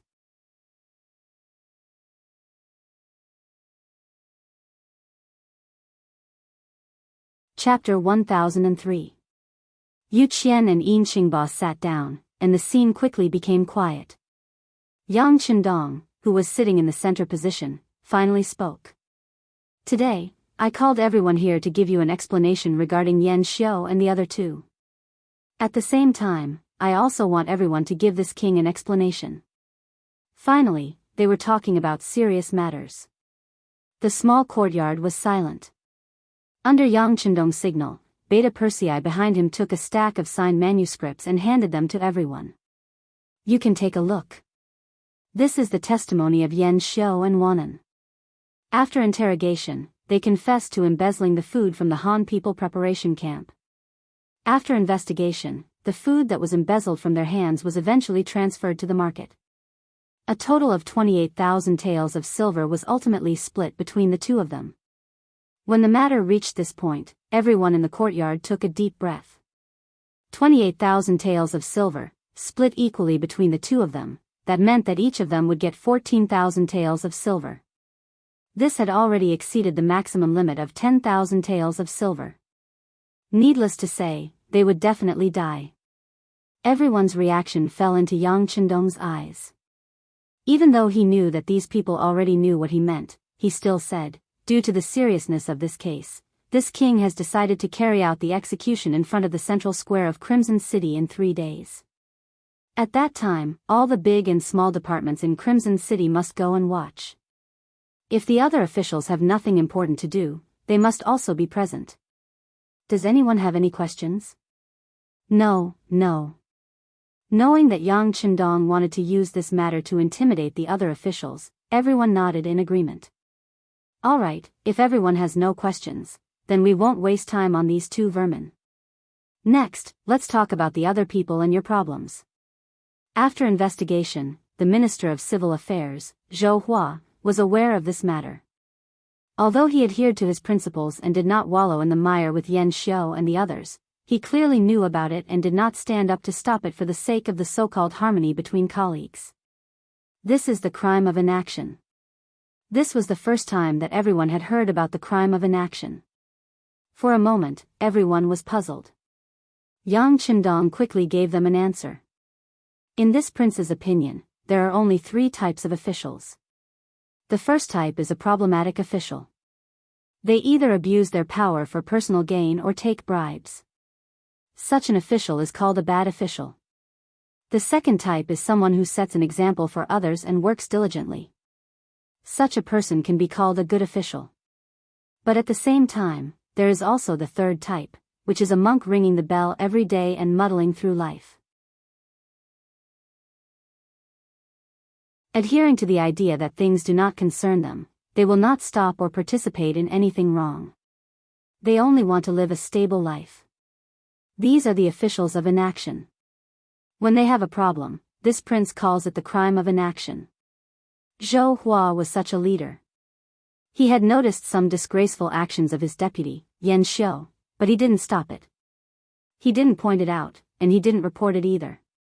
He just let the situation continue to develop. What was the difference between such a person and an accomplice? Receiving such a high salary and enjoying the halo of being respected by others, but not doing what he should be doing was also a sin. So this prince has personally chosen 50 mu of good farmland outside Qiqian City for him. In the future, he can obediently go and farm. There is no need to consider other people's feelings. If he grows well, he will have more. If he doesn't grow well, he will have less if he is lazy. This prince feels that this is very suitable for him. A crime of inaction had actually turned a high-ranking official back into a commoner. This kind of punishment couldn't be said to be light. For a moment, Yu Qian and the others' faces were flushed with shame. But at the same time, they had a deeper understanding of Yang Chendong's attitude towards officials. That was, since you were in this position, you had to do the work that this position should do. If you wanted to be lazy, or even want to do nothing to muddle through, it was clearly impossible. Zhou Hua's matter was thus settled. Following that, Yang Chendong criticized Shen Yu, Wu Qian, and Long Tainan. The first two were in charge of the self-discipline of officials, but they didn't notice the corrupt official in front of them. This was a dereliction of duty and negligence. For this, they were fined 2 months of salary. Long Tainan, as the direct leader of Wannan, was also guilty of negligence and was fined 3 months of salary. After making these decisions, Yang Chendong looked at the three and asked, "How is it? Do you have any objections to this kind of punishment?" "No," the three said in unison. Although they were indeed somewhat wronged, after all, there were so many officials in Yangxia. Especially when there were several provinces that needed to be monitored, it was impossible for them to take care of everything. However, even Zhou Hua had been stripped of his official robes because of his crime of inaction and had become an ordinary farmer. So what if they were fined a few months of their salary? The three didn't have any objections. Yang Chendong looked at Yu Qian and said, "This matter, City Lord Yu has both merits and faults. Because of your merits, this king has arranged a chair for you. After all, without you, this matter wouldn't have been exposed so quickly. But at the same time, the person who recommended Zhou Hua was you. You are obviously guilty of negligence, so this king will punish you with half a year of salary. Do you have any objections?" Yu Qian had already stood up. He was always righteous, but at this moment, there was a trace of sweat on his forehead. This minister has no objections. Bugnam of Gojoseon did the right thing. Good, the punishment has been given. As a person who has done a meritorious service, you should continue to sit down. Yang Chendong's voice was full of concern as he said. There was no other way. At the beginning, he had set a rule. If there was a problem with the person who recommended the person who recommended the person would be jointly responsible. Seriously speaking, only penalizing Yu Qian with half a year of salary was the lightest punishment. After everyone's questions were asked, Yang Chendong's eyes finally fell on Yin Qingba. He said, "Vice Minister Yin. This subordinate is here." Yin Qingba hurriedly got up, his face was full of anxiety. After listening for a long time, he still couldn't figure out why he was here. If he was guilty, he should be standing. But if he was meritorious, where was his meritorious service? Seat, you are a person who has done a meritorious service, so this king bestowed you a seat. Everyone else is the same. I hope that the next time you see this king, you can all sit down and talk. Yang Chendong gestured for Yin Qingba to sit down again. He didn't forget to use this matter to remind Shen Yu and the others. These words caused the three people to nod in unison. Feeling that he had already reminded them, Yang Chendong returned to the main topic. He looked at Yin Qingba and said, "The reason why I said that you have done a meritorious service is because a while ago, someone privately came to you to sell food to you, but you bluntly refused. After that, you wanted to find this person, but you didn't have any clues. Is that right?" "Ah. How did the sixth young master know about this?" Yin Qingba was stunned by these words. There was indeed such a thing. After all, he was a vice minister in charge of logistics in the city lord manor. He was in charge of the issue of food distribution. Because of this, someone wanted to sell food directly to him, but he refused at the time. After that, the more he thought about it, the more he felt that something was wrong. He thought that this matter must involve something, so he wanted to find the person who came to him to find out the truth. But with his power, it was difficult to find that person. He also suffered from no evidence to prove the existence of this matter. He also had no way to report to the Ministry of Supervision and the Ministry of Anti-Corruption. In the end, he could only not find out. But he really couldn't understand how Yang Qindong knew about this matter.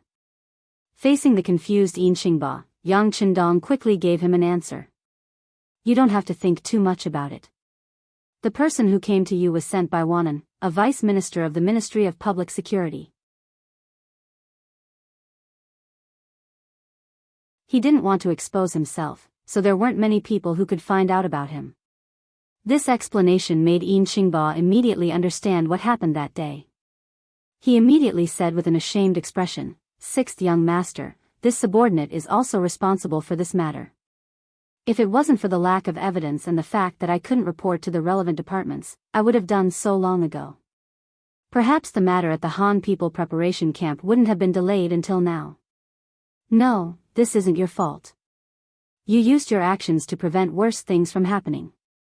I'm afraid you don't know." Originally, Yan Xiao and Wanan were prepared to keep more food, but because they couldn't find a suitable place to sell it, they could only sell it in small quantities in the city.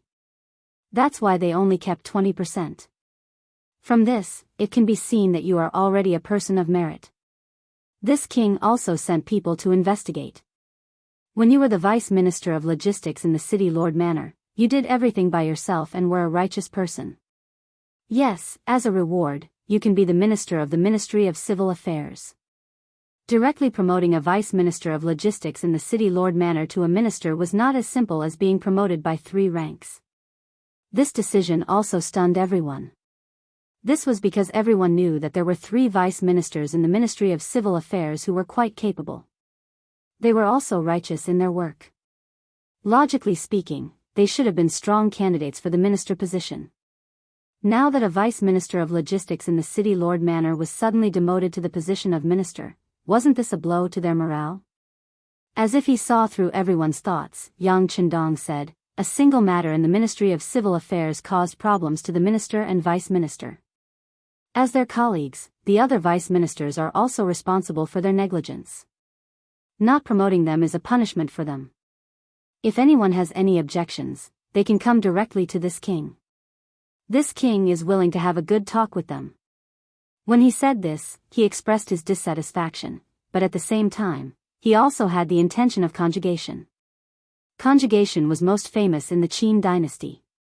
It was first introduced by the famous reformer Shang Yang. It meant that several households were conjugated. If one person had a problem, everyone would be guilty. This kind of policy had its advantages and disadvantages. The advantage was that when something happened, everyone could think of the role of supervising each other. The disadvantage was that it often involved the innocent, and in the end, it forced the elderly to become the bad guys. Yang Qindong was well aware of the advantages and disadvantages of this, so when he talked about conjugation, he didn't use it so seriously. He didn't punish or promote, so that it wouldn't make people panic.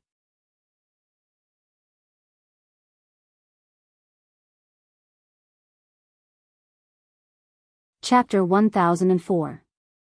After these words and decisions were made, everyone praised Yang Qindong's political wisdom in their hearts. At the same time, they also became more cautious. In the future, they needed to be more serious. Not only did they have to be righteous, they also had to influence the people around them to be righteous as well. Yin Xingba, who was called out, felt as if he had been hit in the head by a big pie. At this moment, he was so excited that he didn't know what to say. As usual, he could only tactfully decline and say, "Sixth young master, thank you for your high regard. However, I feel that there are still many things that I need to learn. I'm afraid that I can't do a good job in such an important position as the Minister of Civil Affairs." Yang Qindong smiled in satisfaction at Yin Xingba's modesty. However, once the appointment was made, it would not be easily changed. Modesty is good, but excessive modesty is not good. The position of minister will be given to you. As long as you have the people in your heart, and work seriously and responsibly like the Vice Minister of Logistics in the City Lord's mansion, there is nothing that you can't do well. Then this subordinate will listen to the sixth young master. Seeing that he had said what he needed to say, Yin Xingba's excited heart slowly calmed down and he accepted the task. All of this is thanks to City Lord Yu. It was you who recommended another talent to us. Yang Chendong smiled and patted Yu Qian's arm. Then, he looked at everyone and said, "This king will not be stingy with what I can give to everyone. However, you should not take the things that you should not take. If anyone takes it, then be prepared to be severely punished. Only when the officials are upright can good policies fall on the heads of the people. As long as the people are satisfied, then we will be able to stand firm and go further. Any official who doesn't take the common people seriously, the common people won't take him seriously, and this prince won't take him seriously either. These words are for all of you here, and I'll have to trouble you to pass it on to your other colleagues." "Yes, we will remember." Yu Qian also stood up and solemnly promised Yang Chendong. "Then, I hope that the next time I see you all, you can sit here instead of standing." Yang Chendong expressed his hope with a simple sentence. In order to have a seat when they meet the sixth young master, the other officials naturally tried their best to perform well. After the incident with Yan Xiao and the 10,000 times came out, everyone once again saw the sixth young master's determination to run a clean government. To be honest, it was a little harsh for the two powerful vice chiefs to be publicly beheaded just because they had embezzled more than 10,000 taels of silver. Even if they went to earn a salary and other benefits, they would be able to earn it in a few years or more. The treatment that Yang Xie gave to the officials was quite good. This was especially true after the implementation of the ticketing system. Those ticketing tools that were issued on time every month could be exchanged for high prices without having to take them out. It was precisely because the treatment was too good that if they made mistakes again, the risk and capital would be too high. As a result, the number of officials who became Yang Xie officials in the future was much lower than any other power. Zhou Hua was removed from his official position because of the crime of not doing anything. The response was even more enthusiastic. It turned out that not being greedy and not doing things was not good in Yang Xie. Yang Chendong personally said that if an official did not do things for the people, it would be better to go home and sell sweet potatoes. As an official, one had to do things one day at a time.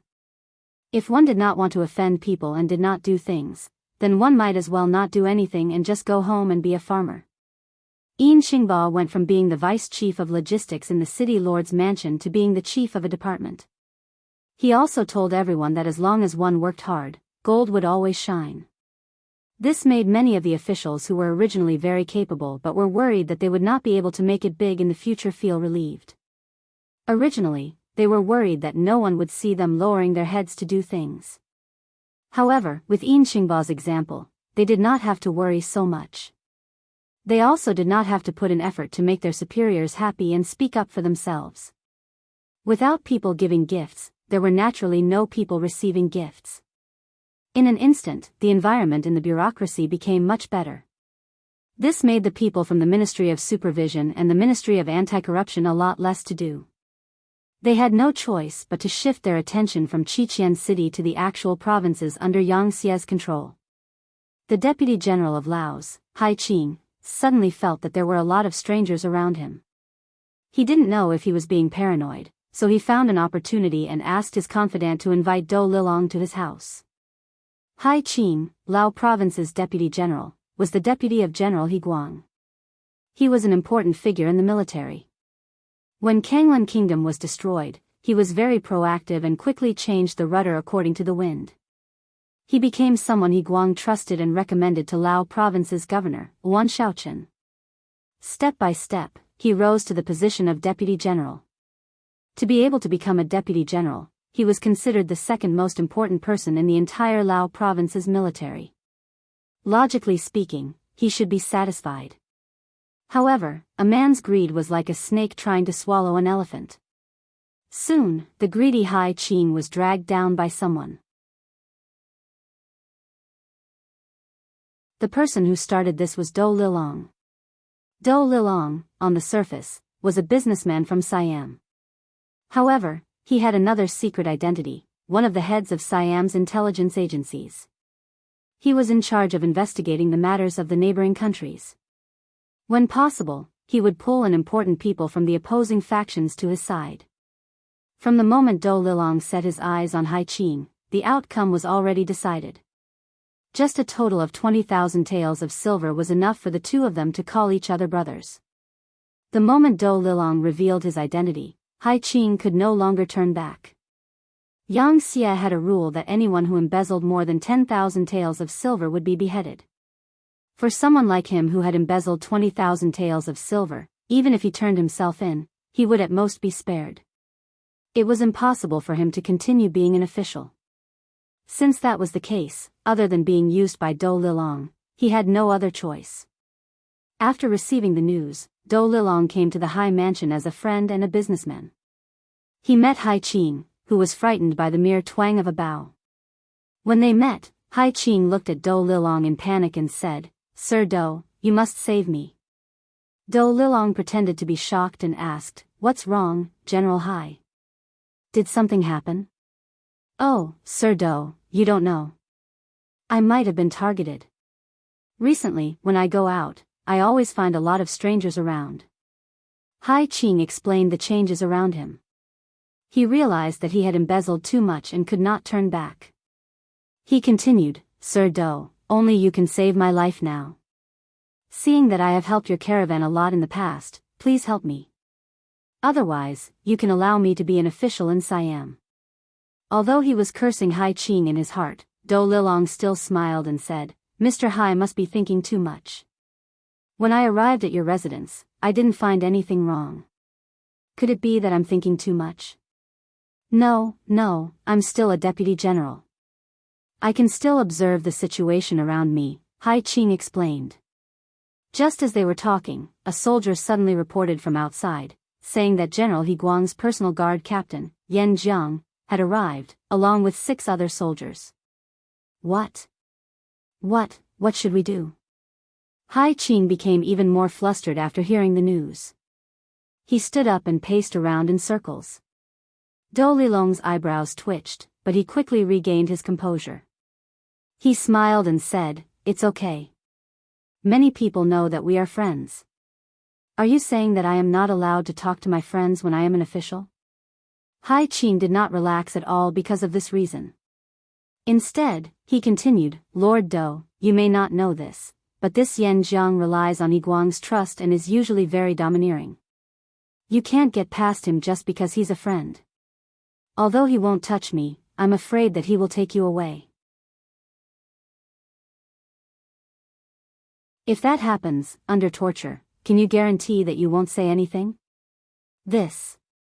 Dou Lilong, who was always calm, finally changed his expression.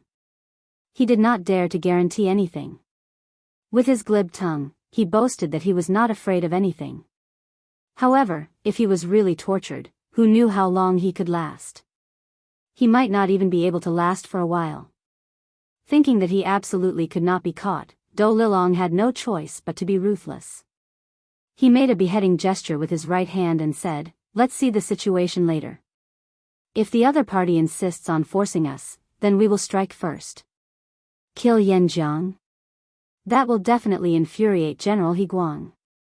Hai Qing's entire body shuddered, and his face turned pale. "What? Do you think that if you don't kill now, others won't kill you? Let me tell you, you can only move forward now. Think about it. Once you accomplish something big, our king will be happy. He will definitely give you a high post and generous salary. It is even possible that he will help you people of Kanglan restore your country. It is better than being scolded as a traitor." Dou Lilong was going all out. He did not expect the situation to be so serious. If he knew, he would not have appeared so easily. In the courtyard of the high residence, Yan Jiang, who was dressed in armor, led 6 soldiers and paced back and forth in the courtyard. After not seeing Hai Qing for a long time, he had lost count of how many times he had lost his temper. Finally, a manager came. He said that the High General was meeting with guests in the backyard and it was not convenient for him to come over. He asked Captain Yen to go over himself. Let's go. We have to take Do Lilong away today no matter what. Yen Jiang said loudly. Then, he led his 6 subordinates to the backyard. Not long after they walked to the backyard, the door to the front yard was completely closed from the inside. In the living room of the backyard, Hai Qing and Do Lilong were sitting at a table with food and drinks. Yen Jiang's sudden appearance instantly broke the harmonious atmosphere. Deputy General Hai, I suspect that this Siamese merchant, Do Lilong, is a spy from the enemy country. I want to take him away now. I hope that you can make it easy for us.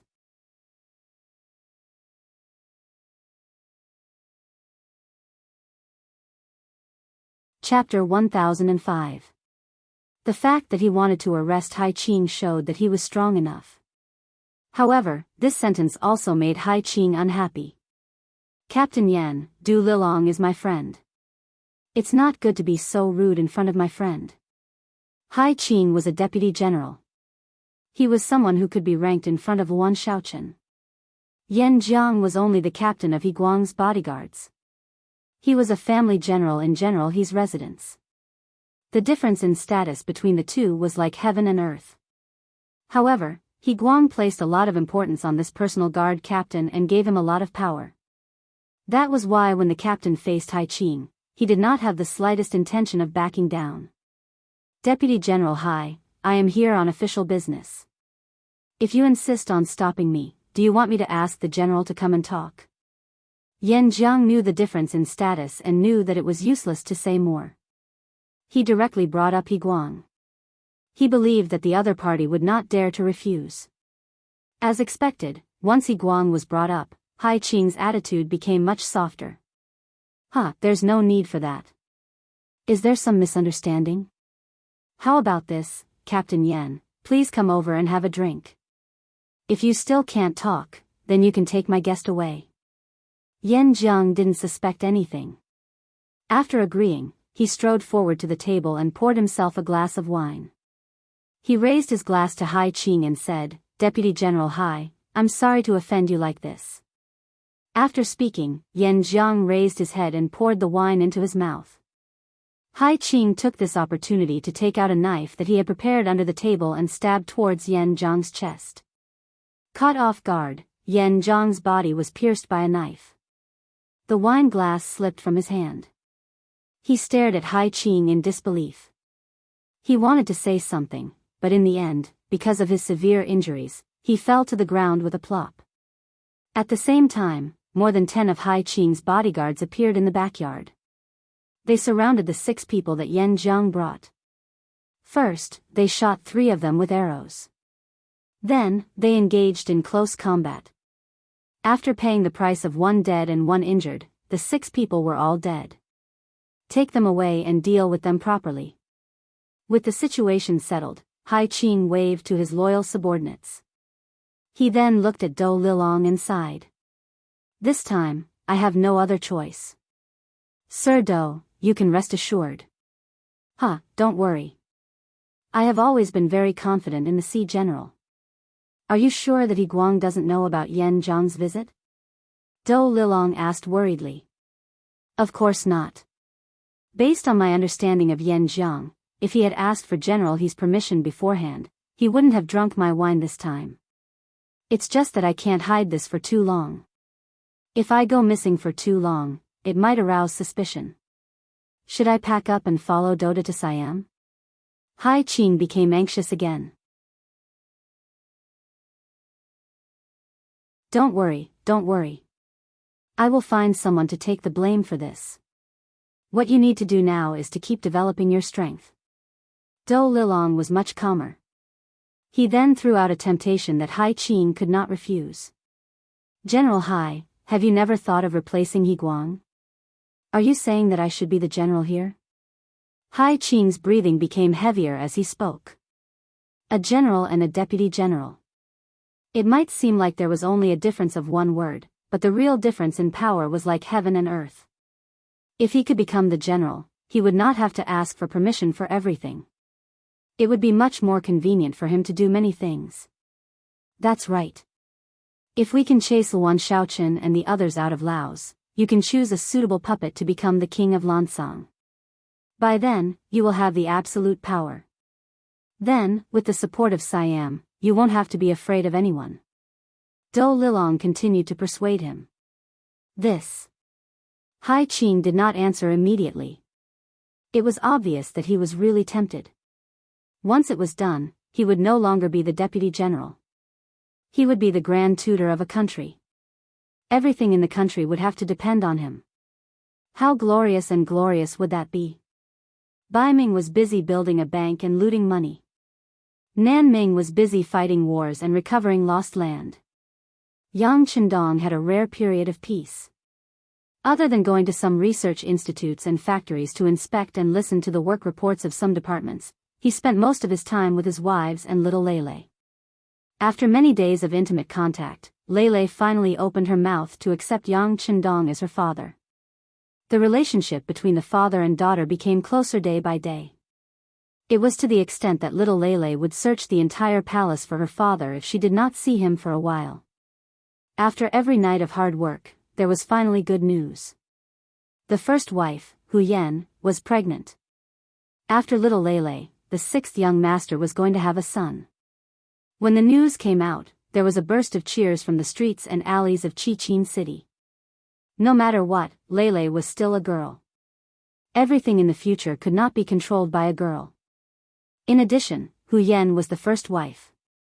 In some people's eyes, she was like a queen. Only her son would be the legitimate son. Only then would the Yang family have a true descendant. After a moment of jubilation, Yang Shi seemed to have calmed down at this moment. He was like a big tree that was in the process of growing, and his wings were plump. At the same time, some other factions were not idle. Beneath the calm surface, there was a storm. In 1450, the Arab merchant, Said Abu Bakr, established an Islamic regime in the southern Philippines. This merchant called Abu Bakr was very smart and had great ambitions. He had been doing business since his youth and was used to seeing too many people using their power to oppress merchants. From then on, he wanted to build his own force and have the final say. Only then would he not be oppressed and oppressed by others. In the end, after being selected, he came to the southern part of the Philippines and established his first regime there. He then extended his influence to Basilan Island, Palawan Island, Sambuanga Island, Borneo, MLL Island, and other places. And just when he wanted to establish a foothold here and continue to expand, there was a sudden change in Luzon Island. The Five-Star Army occupied this place and disrupted his plans. After all, Abu Bakr was a merchant. The most important thing was profit. He knew the importance of taking the initiative. Since the Five-Star Army had occupied Luzon Island, it was impossible for him to expel people. The only thing he could do was to continue expanding his territory. Beginning in the second month of 1456, he successively sent troops to capture the eastern island of Catanhus, the western island of Mindoro, as well as the central island of Langbran and Titsao. By the end of the fourth month, the whole Philippine archipelago, with the exception of Luzon and the nearer island of Polillo, was under Abubart's control. When Yang Xia occupied Luzon Island, the main purpose was to protect the south side of Ryukyu Island and control the sea between the two islands. He did not intend to occupy all the islands. This allowed Abu Bakr to succeed time and time again. It wasn't until the other party had taken control of most of the islands that the city lord of Luzon Island, Li Sheng, started to panic. Feeling the threat and danger, he immediately sent a telegram to the city lord's residence in Red Nest City to ask for further instructions. During this period, the inflated Abu Bakr was not satisfied with the status quo. He first changed the name of Sulu, a name that appeared in China's history books long ago, to Daif and declared himself the king of Daif. Then, he sent out his capable General Duterte to attack Polillo Island. This was more of a test. He wanted to see what kind of reaction the Five-Star Army would have if they were already at their doorstep. Polillo Island was an island in the northeast of the Philippines. It covered an area of 600 square kilometers. It was mainly rugged hills. The highest point on the island was 350 meters above sea level. Polillo Island did not have a dry season. Most of the rain was concentrated between November and January. This island was not very big and did not attract much attention.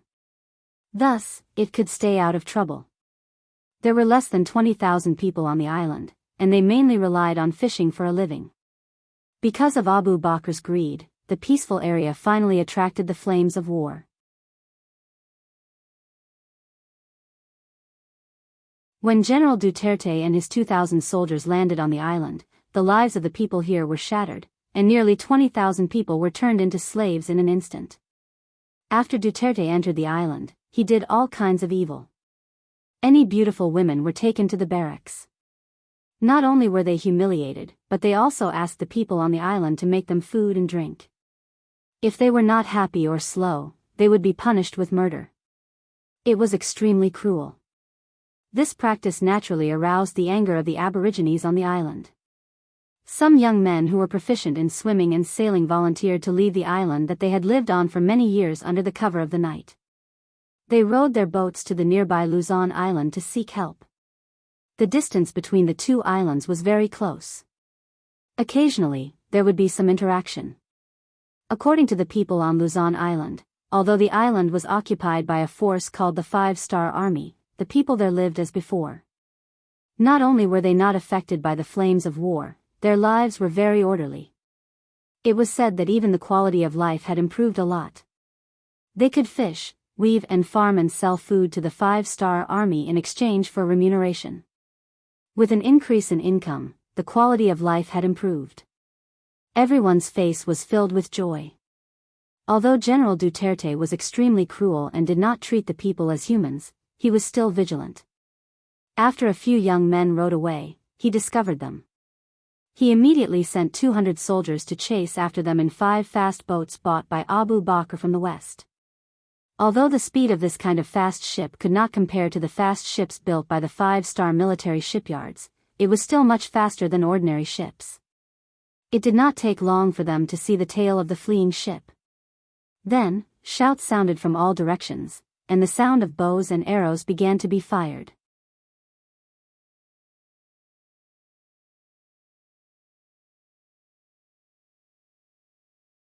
Chapter 1006. Just as the 5 fast boats were about to surround the small boat that had escaped, a boat with a 5-starred red flag sailed over in the night. This was not an official boat, but a fishing boat belonging to the residents of Luzon. The sudden encounter was not part of the plan. The soldiers who were used to riding roughshod over Polillo Island, when they saw the fishing boat, they only hesitated for a moment before making the decision to sink the 2 boats so that the incident would not be known to the world. Originally, after seeing the 5-starred flag, the escaping youngsters thought that they had seen their savior. However, when they saw that the 5-starred ship didn't have any combat power, and the enemy's ship continued to shoot arrows, with no intention of letting them go, they realized that they had implicated the enemy. They repeatedly shouted, announcing their identity and purpose, and at the same time, asking the people on the 5-starred ship to leave immediately and not be implicated. However, it was too late to say anything at this time. Since they chose to attack, of course, they would not let anyone leave. 5 Duffet clippers flew over and kept attacking. One of the clippers was even equipped with cannons. One of the cannons hit the fishing boat of Luzon Island, causing it to shake and crumble. The situation was so dangerous that the crew of the fishing boat began to abandon the boat. Some of the good swimmers took a wooden board and paddled towards the direction of Port Luzon. They had tears in their eyes as they wanted to pass on the news of being attacked by the Dafe kingdom.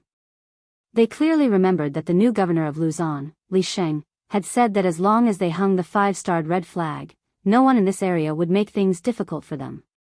Otherwise, they would suffer 10 times, 100 times, or even 1,000 times the retaliation. The 5 Dafe clippers continued to attack. After an hour, the 2 ships that were besieged were sunk one after another. Then, they checked the sea area again and killed more than a dozen crew members who were swimming in the sea. After seeing that there were no survivors, they whistled and left triumphantly. This battle was known as the Sorrow of Luzon in the history of Yangtze. Since Yang Chendong subdued Kaohsiung, until now, in the past 8 years, any boat with the 5-starred red flag had not been attacked for no reason. The Dafei kingdom had set a precedent. People who could walk on the sea all year round, needless to say, there were always very good swimmers. The first mate of the fishing boat that belonged to Luzon province, Wang Li, belonged to the category of people who were particularly good at swimming. After the boat was hit, he jumped into his hands with a wooden board. Because his swimming speed was very fast, he left the patrol range of the DF country's fast boat and escaped. After that, Wang Li exerted all his strength, and based on his experience, he found a direction in the dark sea.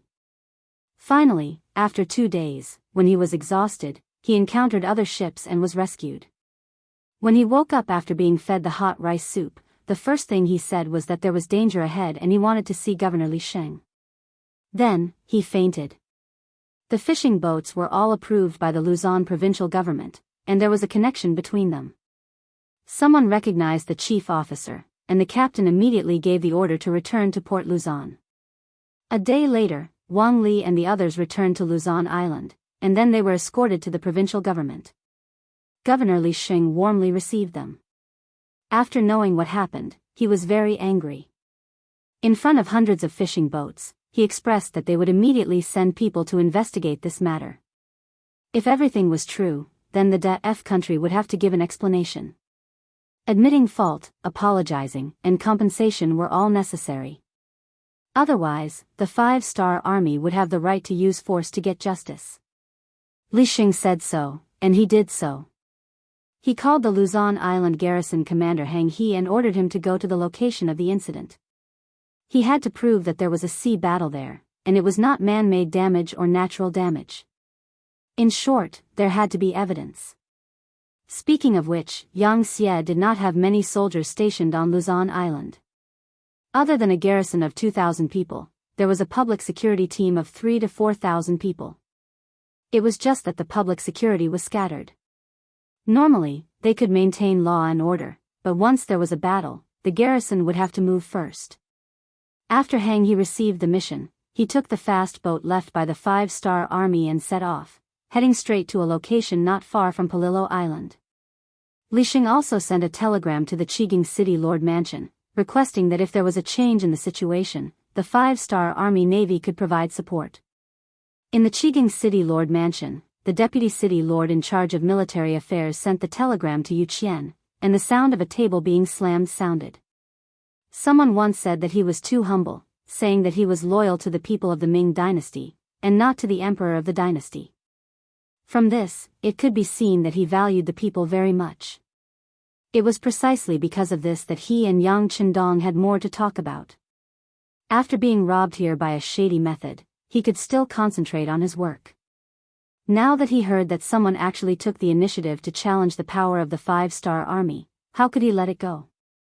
He immediately asked his assistant to immediately contact the deputy commander of the navy, Gao Xiong, and he wanted to meet with him to discuss the matter.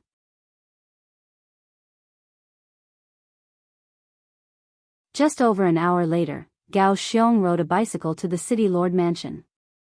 The two big shots discussed the matter of Luzon Island in detail, and then came to a consensus. Finally, they decided to report this matter to the 6th young master. They both believed that this matter had already touched Yang Qindong's bottom line. If they reported it, they would be able to obtain a faster and better solution. In the palace, Yang Qindong was taking a walk with the first madam, Hu Yan. Women who were pregnant always liked to be sentimental. Yang Qindong would walk with her whenever he had the time, not only comforting her, but also helping her train her body. It was killing 2 birds with 1 stone. Suddenly hearing that Yu Qian and Gao Xiong had come together, his intuition told him that this must be a big matter. Dong Shui, business is more important, you should go. I'm going to talk to my second sister, and ask for some good medicine to prevent miscarriage. Hu Yan said very considerately. Okay, be careful when you walk. Yang Qindong laughed and watched Hu Yan leave. But when he turned around, his expression became a lot more dignified. Needless to say, for the city lord and the deputy commander of the navy to come see him together, it must be an important matter. Connecting the fact that Gao Xiong came with them, and not Lang Song, the deputy commander of the army, it was very likely to be related to the matter at sea. Yang Chendong appeared very quickly. Yu Qian and Gao Xiong didn't even finish a cup of tea before he came to the living room.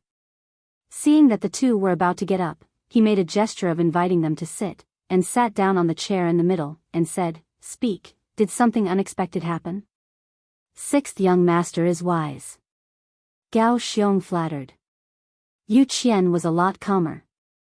He sent the telegram from Mayor Li Sheng, governor, to Yang Chendong and said, "Bugnam of Gojoseon, Mayor Li sent a telegram saying that a fishing boat in Luzon City, Yangtze's name for Luzon Island, was attacked.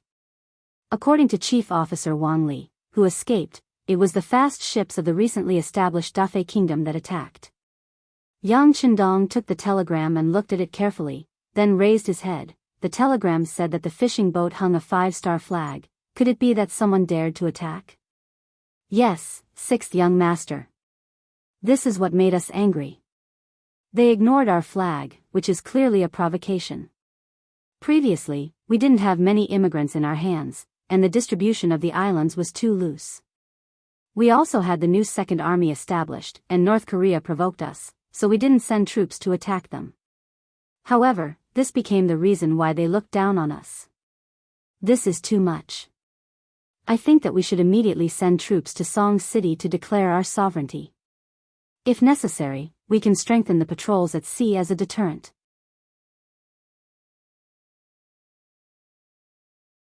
As the deputy commander of the Navy, Gao Xiong's words represented the will of the entire Navy. Listening to Gao Xiong's report, Yang Chendong's eyes flashed. Is this the Navy's idea, or does the mayor's office have the same idea? The mayor's office is still waiting for the latest telegram. Didn't they say that Hang He, the commander of the Song City Garrison Regiment, has already gone to investigate? Yu Qian expressed his experienced and astute opinion. It was obvious that he wanted to get evidence first. This was also in line with the Han people's principle of doing things, which was to plan before acting. The results of the investigation? Is it really that important? Yang Chendong suddenly laughed, which made Yu Qian and Gao Xiong confused. They didn't understand what Yang Chendong meant. Without waiting for the two to figure it out, Yang Chendong already spoke. "They have already sunk our ships. How long do we have to wait? I think we should order the troops to gather now and show these daring daft country how powerful we are. Do it now? But we don't have enough evidence." Yu Qian was shocked when he heard Yang Chendong so boldly decide to send troops. "Evidence? Why do we need evidence? Don't you know what 'don't need evidence' means? Moreover, it's already a fact that our fishing ships were sunk. The only ones who can do this in those waters are the daft country's army. So, what are we waiting for?" Yang Chendong sneered. In the future, the words "don't need evidence" had restricted the development of a country. Considering various reasons, there were some things that had to be endured. Now that Yangtze's navy was so powerful, it was time to give them a taste of their own medicine. As the founder of Yangtze, the commander of Yangtze's 3 armies, Yang Chendong gave this order. Naturally, the people under him could only obey. In addition, it was indeed the daft country that provoked them first, so it was reasonable for them to send an army to give an appropriate counterattack. Yu Qian and Gao Xiong quickly agreed with Yang Chendong's decision. But what they didn't know was that this time, Yang Chendong didn't just want to teach the daft country a small lesson, but when he made his move, he wanted to destroy the country. There were already 600,000 literate and skilled commoners in Qiqian City who had made preparations to migrate. Moreover, under the Southern Ming Dynasty's war, there were still many Han commoners rushing to Mount Liang's containment formation every day, turning into Qiqian City.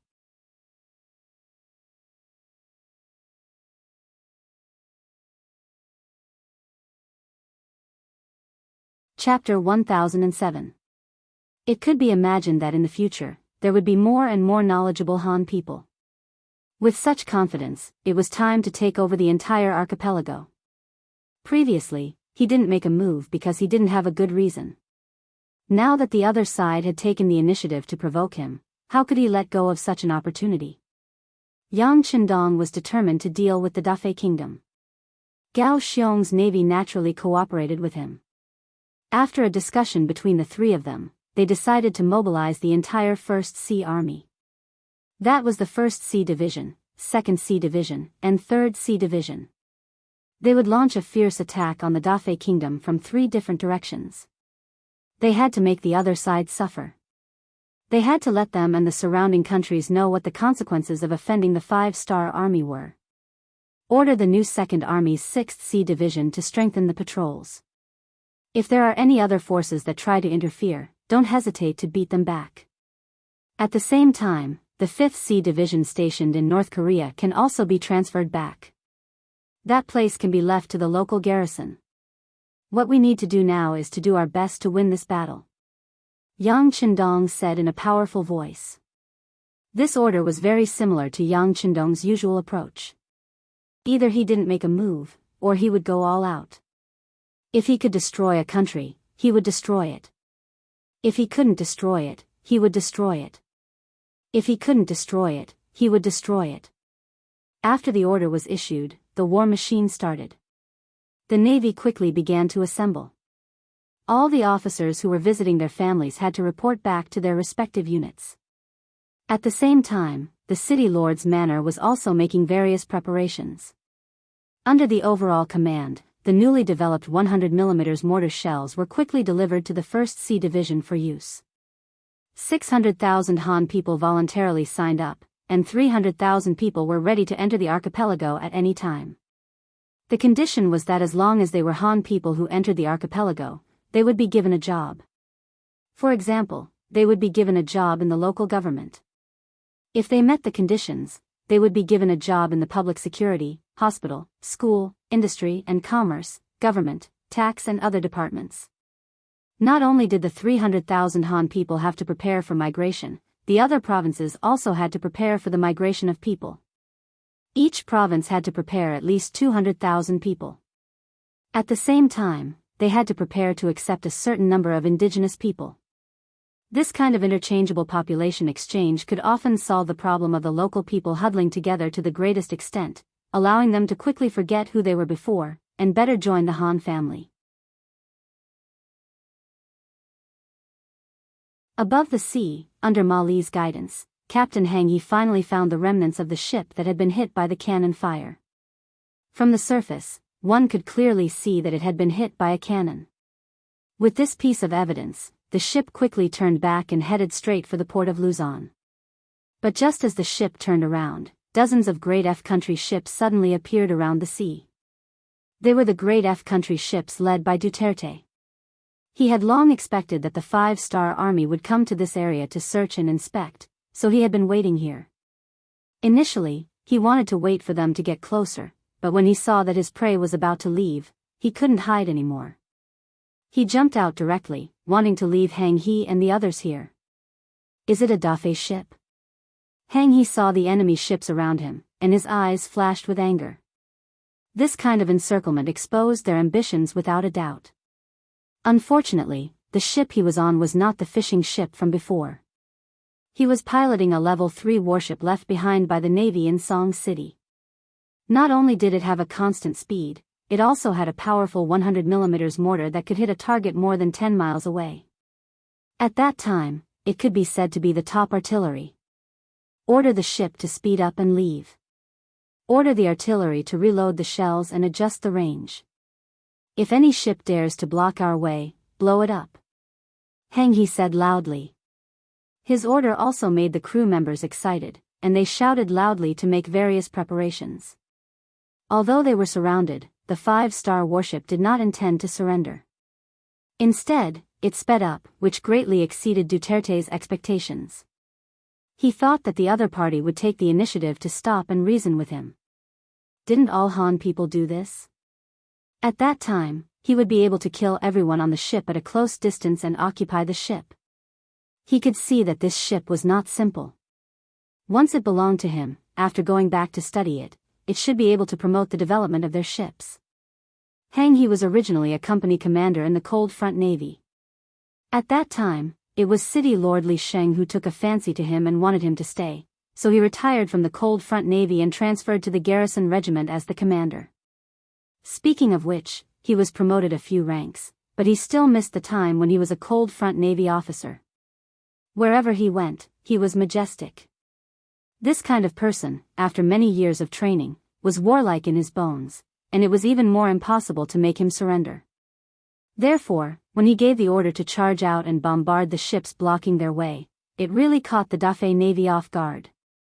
The combat power of the Garrison Regiment was very ordinary. Most of them were made up of foreign men who had only been trained and had not experienced real combat. They might be able to suppress bandits, but they were not mature enough to fight a big battle like this. Fortunately, this time Hang He brought out the elites of the regiment, and there were a few Cold Front members among them. There was no problem with them controlling the mortar. After adjusting the direction of the mortar and locking on to the target, a shot was fired directly at the Dafei Navy ship blocking their way. One of the advantages of the mortar was that it was more accurate to lock on to the target. In addition, the loading speed of the mortar was fast. Before the enemy was ready, the mortar was fired and hit the target. The powerful explosion and power almost flattened the enemy's ship. With one shot, the ship's main personnel were all killed or injured. It completely lost its combat power and could no longer pose any threat. This was a one-shot hit. The third-level warship that sped up rushed out of the encirclement before the Dafei Navy could react. It attracted the dissatisfied roar of Duterte. "Quick, catch up. We must destroy him. He dares to make an enemy of our Dafei Navy. He will definitely die." The clamoring Duterte led dozens of other Dafei Navy ships to chase after them. The sound of gunfire was heard, and huge waves were set off one after another on the originally calm sea. However, in front of the third-level warship, not a single shell could lock onto the target and hit the third-level warship. Hang He glanced back with a look of disdain on his face, but then his expression turned serious. The current situation was that he was lucky to escape. In the end, he was still the one being chased. If he was not careful, he might be caught by the enemy. If his luck was bad and he was hit by a shell, then in this vast sea, he would not be able to call for help. Speed up and move closer to the Luzon port. Thinking of the 4 new mortars installed at the Luzon port, Hang He's heart calmed down a lot. According to the current situation, he could only think of a way to return to the port and then rely on the danger to defend.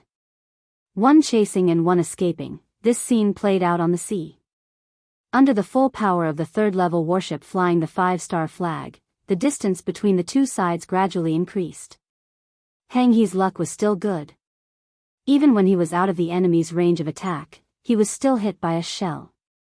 He knew that he was temporarily safe. But then he began to worry about the Luzon port. Still, other than the 4 mortars arranged at the Luzon port, there were no other defensive measures. With the average combat power of the Song City garrison, would they be able to stop 2,000 enemies? Once the enemy rushed to the coast, what kind of destruction and impact would it bring? But if they did not retreat to the Luzon port, where could they go? This third-level warship ran on coal. Considering the mission this time, it was equipped with about the same amount of raw materials.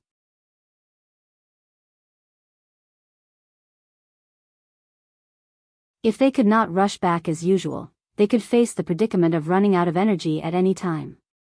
Although they had considered such a thing when they were developing the Level 3 naval battle system, and if they had no other choice, they could row the boats manually. However, with that kind of speed, wouldn't the enemy catch up to them very quickly? Speed up and return, then quickly gather the soldiers. Guard the port and ask for help from the higher-ups. In the end, Hang He made the decision to return to the port quickly. Compared to taking the risk of running in circles with the enemy, it was better to return to the port and use the terrain to counterattack. As one chased and one fled, the distance between the two sides kept increasing. However, it was obvious that the enemy behind him was enraged. They chased after Hang He with no intention of giving up. Judging from the direction the enemy was heading, it was likely that they were heading to the Luzon port. Considering that the battle had already begun, there was no need to wait any longer. Duterte could not help but want to show off his strength, rushed to the Luzon port, and occupied the entire Song City. Before coming, Duterte had already read the detailed information about Song City. He knew that the five-star army only had a garrison here. The garrison had the same number of people as him, 2,000. Moreover, their combat power was far inferior to his. The enemy was just a bunch of new recruits. At the very least, many people in his team had been pirates nearby and had seen life and death. They were all bought by Abu Burkle with a large sum of money to serve him. In terms of combat power, he should not be afraid of them. More importantly, Duterte also knew that the garrison of Song City mostly used cold weapons such as knives, spears, and swords. Furthermore, he had 200 holotongs and 50 flintlock pistols in his army. The king had spent a lot of money to purchase them from Western merchant ships. This was where his advantage lay. If he used it well, occupying the entire Luzon island would not be a problem. At that time, he would become the hero of the entire Daf country. It could only be said that he was short-sighted. The inexperienced Duterte did not know how powerful the five-star army was. He, who did not live in this sea area before, thought that the five-star army was just like the natives of the mainland. After firing a few cannons and firing a few shots, the other party would really admit defeat and surrender. You're tuning in to the Biyao's Wuxia Chronicles YouTube channel. Don't forget to subscribe and join us on this journey to catch the most captivating stories.